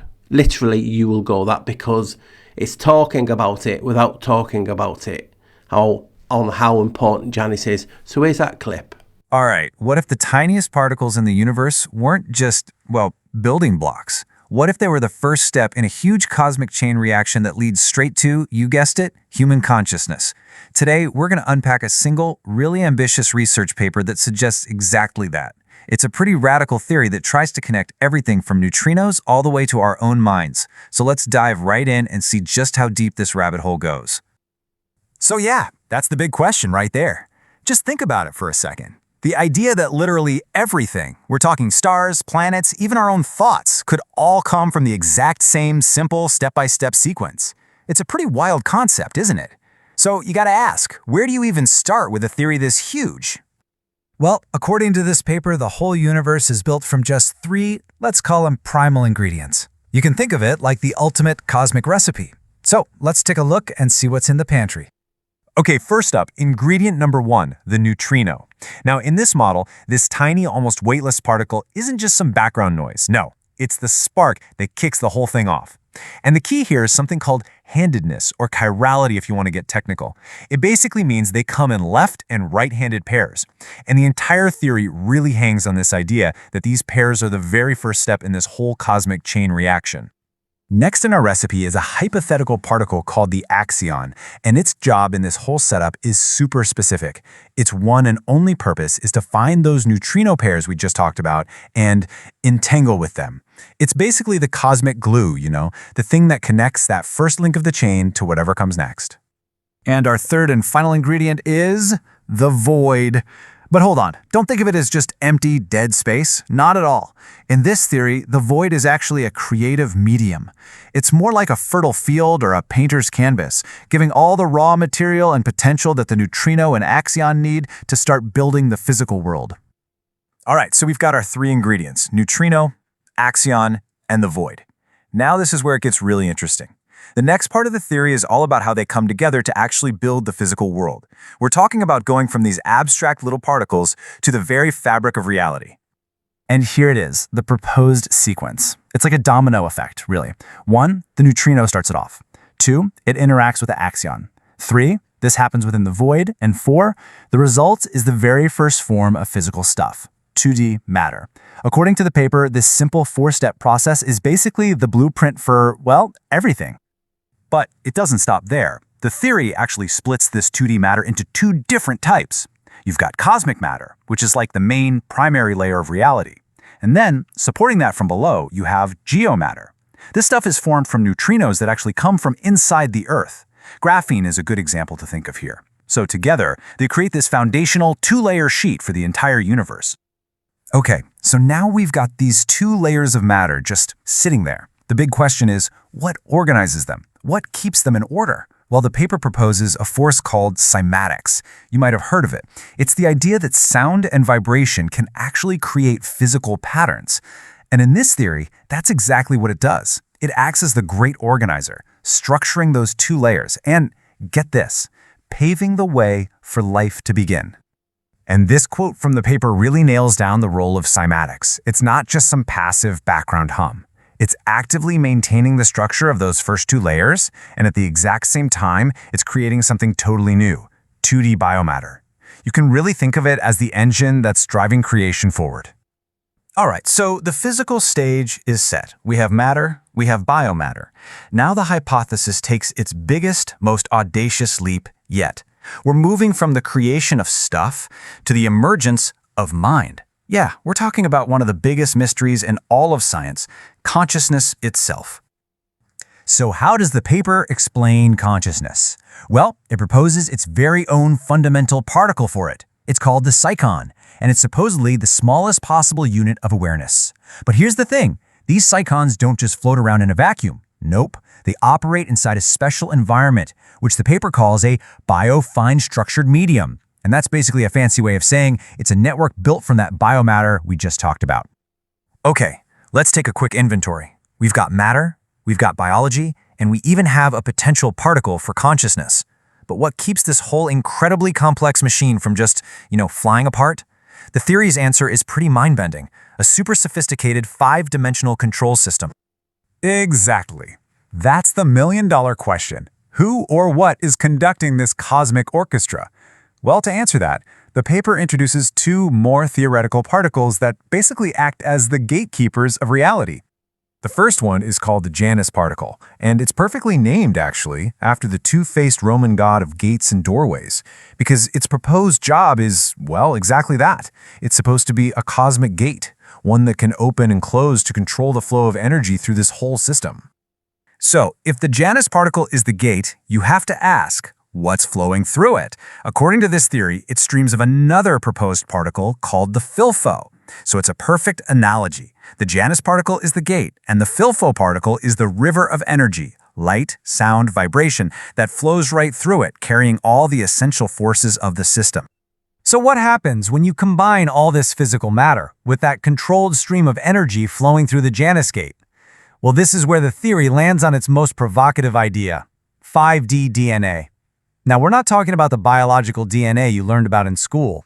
This is something much more complex, a two-layer system of both matter and energy, all managed by that Janus gate. The paper proposes this is the true blueprint for life. Okay, I know, this has all been super abstract, right? I mean, 5D DNA, gatekeeper particles, it's a lot. But the paper doesn't just leave it there, in the realm of theory. It actually tries to bring this whole cosmic idea crashing right down to Earth with a surprisingly practical application. I mean, it seems like a gigantic leap, doesn't it? From the origins of consciousness all the way to planetary engineering? But the paper makes the case that the very same fundamental principles that govern this whole cosmic system could actually be used to protect us from natural disasters. So here's how they connect the dots. The theory claims that the physics of its 5D system are directly linked to how superhydrophobic surfaces work in the real world. You know, those surfaces that are incredibly water repellent? The author suggests that if we build structures with these properties, something they call a Goombad dome, we could potentially reduce the power of seismic waves and lessen the damage from things like earthquakes and tsunamis. I mean, just think about the scope of this. It's absolutely breathtaking. We've gone on a journey that started with a single fundamental particle and ended up at a potential technology for protecting entire cities from natural disasters. It's a lot to take in. Look, in the end, whether this specific theory turns out to be right or wrong, that's almost beside the point. What it does is challenge us to think differently. It pushes us to ask these huge questions about the hidden connections that might link the tiniest quantum events to the biggest structures in the universe, and maybe even to our own consciousness. So it leaves you wondering, what other invisible threads are just waiting out there for us to find? Thanks for diving in with me on this one. So Janus tells Ovid about his almighty power. These is Janus' own words, according to, obviously, Ovid. The universe, a power which expresses itself in overseeing every transition. So Janus sees over everything, as I've talked about. Every transition, every opening and closing, both of mortal and immortal beings. Wow. Hence, the Janus links in all rituals the Elites conduct. It's common sense now that I've showed you this, isn't it? Now, again, from Janus' words from Ovid, Janus said, whatever you see, sky, sea, clouds, earth, all things are begun and ended by my hand. So, tell me, that's not a wow. Absolutely blew my mind when I seen that. And if you remembered in it, there's some other things. The ancients call me chaos, since I am of the first world. His words again, I am. Where have we heard that before? So this is why I posted on social media early in the week, but I'm going to show you this first. So see this on the screen? It's just a Bible verse. I am the way and the truth and the life. So he's saying, Jesus, God, who you want to put down to this, I'm telling you it's Janus. I'm telling you they have hid this in there. Who, have I said etymologically, Janus' name means the path, means the chamber, means everything that is described in this one verse. Consivious, life, truth. Well, we know truth is tied to confidence and fights. I am the way. it just blew me away. And for you guys out there who don't want to believe this or want to believe in more coincidences, John is a derivative of Janus. So Janus, John, and add those numbers. Add those numbers for me.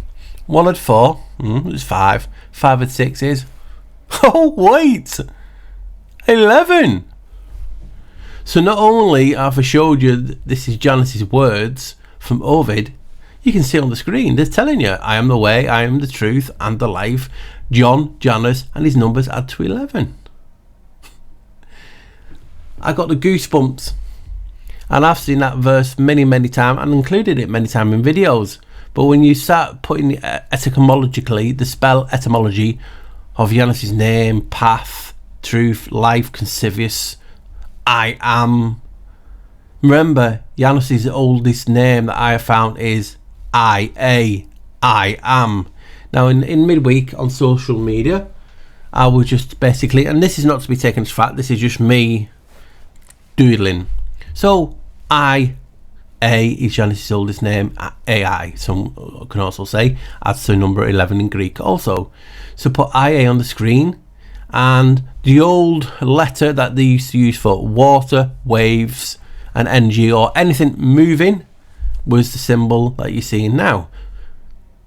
But that symbol later became mem and the letter M.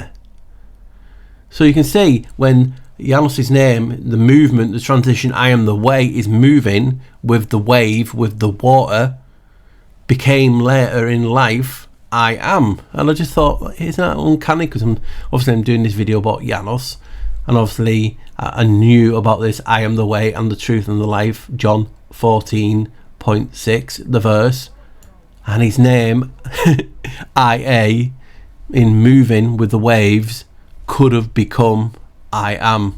That's just my theory on that, but the other bit that I'm showing you is, again, it's just my perspective on it. This is what I see. Others will see other things, and everyone is entitled to whatever they believe.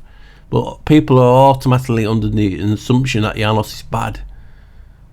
I'm not, because I've researched it. That's why I said to you guys, research it, see it.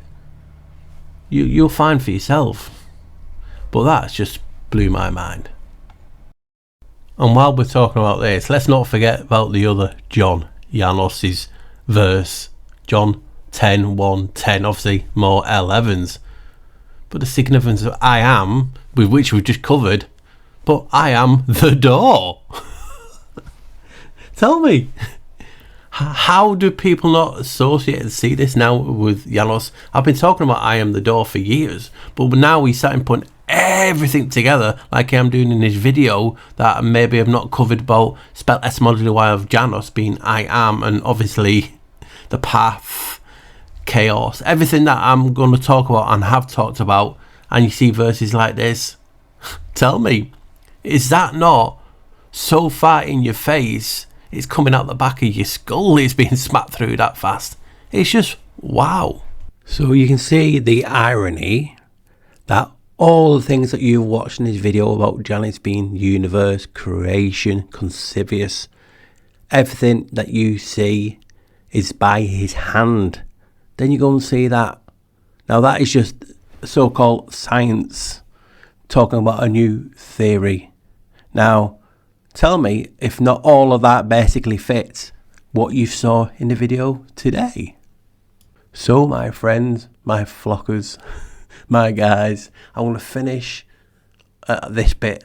I was just getting a bit too crazy and adding, and it's over 2 hours, and I've got to do a little short thoughts. So I thought I'll end on this because it was one of the original wows for me. So you can see heaven and hell in gematria adds to 8, 12. 8 had 1 and 2 is an 11. So it is like wow, because I've showed you about the 11s in the video. But when you look at the etymology of the letter H, they say it's a fence, it's a door, sorry, it's not a door, it's a fence, it's a post, and all I see is a door. You can say, I even said it in the description. But if you just look at a post or a fence, where'd you put them? You put them at a boundary. Janus is a god of boundaries. But for this, I wanted to use it as a door because it looks like a door. Everyone can see a door, right? So if we put that in front of hell and heaven, you get hell, heaven. So if I take away those doors, those H's, you're left with L and Evan, 11. So you can see my wow. I had like a surge of electricity going through my spine when I came across this. I was like, wow. I was talking in the video previous about hell and heaven, saying it quick, and it sounded like 11. And then realizing that the etymology is a door, a post, take that away, and that's all you're left with, the word 11, this realm, this cave, this chamber. Right, guys, on to my thoughts, and it's going to be very short. Yeah, they call me the black sheep. You know they call me the black sheep. So hopefully not 2 hours of your life wasted. All that is accumulation, several decades of research into Janus, showing you 11 reasons why you should research Janus, because you should never take my word for it. But what people will do is, when I say research Janus, they'll just search engine and you get nothing. There's so much I left out of that. It's unbelievable. Some people saying he is Lucifer, the light bringer. In Gematria, it's 74, I think, if I remember. 11. There's so many, honestly, there's so much I didn't put in that. But I wanted to put 11 because obviously 11 is a significant number. It's the fine constant structure. It's what governs the electromagnetism. So why is it not talked about more important? The number 11. It's crazy. One of his epitaphs is Aker, an Egyptian god of horizon. There's so many epitaphs and other names that Janus goes by that I didn't put in. I've put in other videos, but I didn't put in because I just wanted to grab the attention. And if people were under the thought, oh, you know what, it's just another Janus video, they've missed out on a treat. There's a lot of stuff in this that I've never put in other videos because I've added to this, like being the god of maps. Come on, god of maps. People are arguing over which model, which map, oh, that's inaccurate. All maps, as I've said in this video, even this, are lies. They're spam. They have an agenda.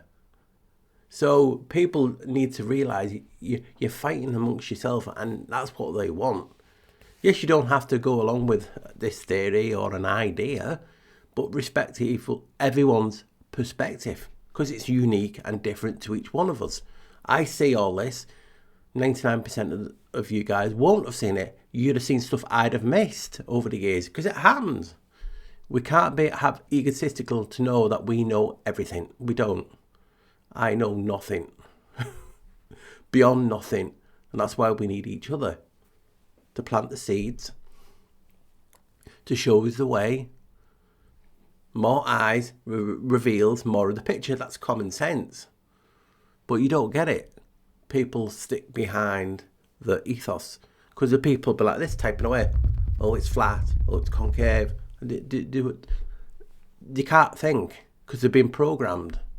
And there's no help for those people because they won't listen. If you're open-minded, you can see what I can see. You don't have to agree with it. Oh yeah, I can see the patterns. I can see how you see that. Because it start raving in your face for me.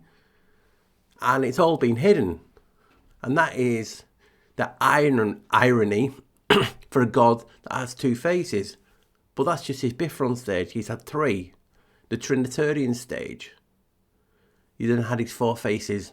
That is actually on the oldest bridge in Rome. So they even have that. They had the Arch of Janus, the quadrifrons, the four face. He appears in Harry Potter. There's so much I haven't put in his video that is mind-blowing, but I just had to put 11 things in, and these 11 things is what come to my mind as I was making it. It's took me ages to make that. I've probably aged about 5 years, but you can see the hard work I've put into it just to show you, because we all forget. There's videos I've done and I forgot I'm doing it. I'm making a video and I have a thought, you know what? It's this. And I'm like, yeah. And then I realise I've made it years ago. Because there's only so much you can put in your head and there's always another idea and another idea. And this is why I've done it. This is why I've done this about Janus, because I will say I'm sick and tired of being ignored on it. From so-called people who are enlightened. You can't run away from these perspectives, and that's what I want. I want to add my perspective to theirs, because then you create a better picture. And this is what this is. You can't hide away from it. More and more people, the good, honest people, are seeing it.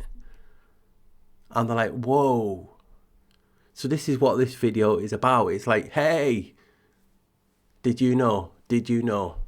I mean, he's creation. He tells you he's chaos. Everything that you see is him. Now we could be telling porkies and it could be all a fabrication. Of course it could be. But the spell has been cast. And people don't understand when I say that. The spell has been cast. It's like the two towers. Oh, well, it wasn't physically placed. It doesn't matter if it wasn't. But the spell has been cast. That thought has been placed out. And it's there. It doesn't matter if it is or not. That's what they portrayed. And this is what I'm trying to get in this video, to show you the significance of that and the number, because he holds it in one hand. It's mind-blowing. Especially the stuff with that science paper. It absolutely blew me away. Janus's cymatics. How big is that as a topic in the community? The pineal gland. How big is that a topic in the community? And you can have direct links to Janus. They all talk about, oh, Manly P. Hall, oh, the occult, and all that stuff. And then I said, well, he said, oh, no, coincidence, fabrication, that. See, everything is picked and choose to fit a narrative. I show you what I find, I leave it open to you. It was one crazy spell that I made a video because people didn't want all the information, they just wanted it nice so they could pass it across. And then some people were messaging me back saying, oh, well, that's all lies because you've not shown any evidence. I said, you've just asked for it. Oh, it doesn't matter. So you can't win, but you can't ignore the information. And that's why I say treat things as information, because the truth is a belief. And that's why we get triggered. It's not what we all think it is. I've been showing you that for years. People refuse to look at that. And then you tie it in about obviously Janus and the winter solstices and the summer solstices and we being in a cosmic cave, the information, and that's what Janus is. Janus is a god. His main task is liminal spaces, a liminal god. A cave is a liminal space. That's why it intrigues me, because if we're in an enclosed system, and in the Bible it talks about God putting other gods in charge. That's a mind blower for me. We're also shown stuff. Is he the demiurge? Why is he connected to everything? People seem to think, oh, because he's connected to everything, it's got to be bollocks. But that's the point. Why is A, Z, B, D, D, E, F, and all that connecting him to this, connecting him to that, connecting him to this? Oh, well, there's no Greek alternative. But yet there's ancient poets and medieval scriptures and writings saying he is that. In old videos, I've showed you old articles and old things I found on the web. That's basically Saturn and Kronos are based on Janus. Janus was the first. He is the Alpha and the Omega. Does that sound familiar? So when you put just one thing, because that's life, and I'm the same. If I show you one proof, you're like, can't see it. It's interesting. I'll show you another link. Yeah, I'm just starting to see a pattern. You caught my attention. Third. Now, why is there so much information? Why are they hiding it? Fourth, fifth, sixth. And that's what I've been doing over the years. It's showing you Janus is the occult. Occult is an 11 in gematria. And I just get so excited, and that's probably my downfall. I don't push it in people's faces. I let people come to the information. But sometimes you just have to go, hey, this is your chance. You're missing a topic that connects everything because he's a janitor. Now, obviously, there's other names from him and entities, IA and things like that. Well, this is the point of why I show you IA, AI, adds to an 11. Binary 0 and 1 0 1. And you can see it. You know, he's a god of thresholds. What is the threshold in this realm? The Kármán line. The Kármán line in Gematria adds 2. You got it. The agency in charge of that, and below, as above, so below, is Noah. Oh yes, he's tied to that. I've showed you this, and people will still ignore it. Like the calendar. How many times I see people talking about the I and the J in 1,000 years? Well, here's some information for you. If a god they call, ancients called, the god of the calends, that word later became the calendar. If there's an I and a J, I, Ionos, J, Janus, no brainer. And you get people arguing the fact. Doesn't matter if you want to disregard it, it's there. And these things are constantly overlooked. How many channels have you saw me on talking about Janus? I would put it on one hand. They don't want to know. The people I've been in contact with say, listen, I mention your name in Janus and I get blocked on these big channels. Or any channel. Because they're not open-minded, they don't want to know. So this video is just me fighting back, showing you 11 reasons why you should research it. And again, some of these points are perspective and me putting 2 and 2 together. I even say that in the video. I hold my hands up for some of them. But a lot of it, the information is out there. But if you search engine it, you won't find it. This is years and years and years and years of finding, nabbing it, putting it in a safe place, putting it into videos. I mean, come on. He's tied to Noah. People talk about mud flood and the great flood. Giants, even the name giants, giant doors. You name it, this topic will match. Now, are we supposed to ignore that because it doesn't fit? It doesn't fit the agenda. And they always talk, these channels always talk, oh well, he's a gatekeeper. Gatekeeper, Janus. There's just so much on this, guys, and you know a lot of you have followed me for a long time on this and how respectful I am to people. But sometimes I have to go, listen, there's no hope for you. And I'm a recluse. I don't mix too much, but I do get excited by the information, the patterns. So when I see a pattern, whether I know you or not, I will say, yeah, I can see this. And sometimes, yeah, text may come round not as nice as polite, but you know, I am who I am. That cymatics thing though. Maps. Why are you not researching this?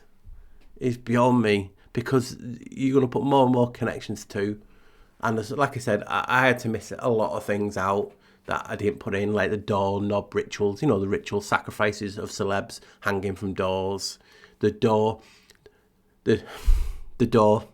see, I haven't forgot, the doorway effect, you know, where you walk through a door and you forget, that's showing you the power of the door. In previous videos I've talked about how that connecting to the arches, so you can see the significance in this topic. That's well worthy, but it's like a spell has been cast. When you start talking about this, you get, yeah, very good, run along, and that's what I get.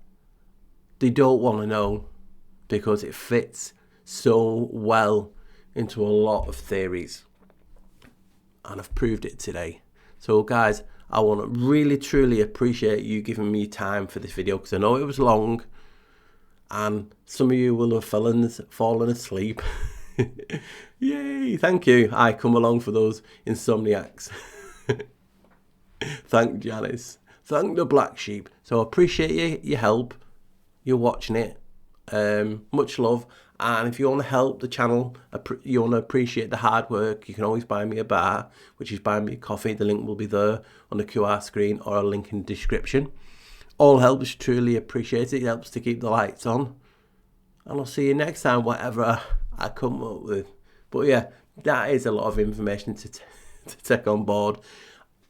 I just get excited by it. And there is a lot of information that you've not seen before. So hopefully people have not just saw the title and thought, it's just another Janus video because they've missed a treat. Bye guys, stay safe, always wear a smile, and don't let the bar stools grind us down. Bye.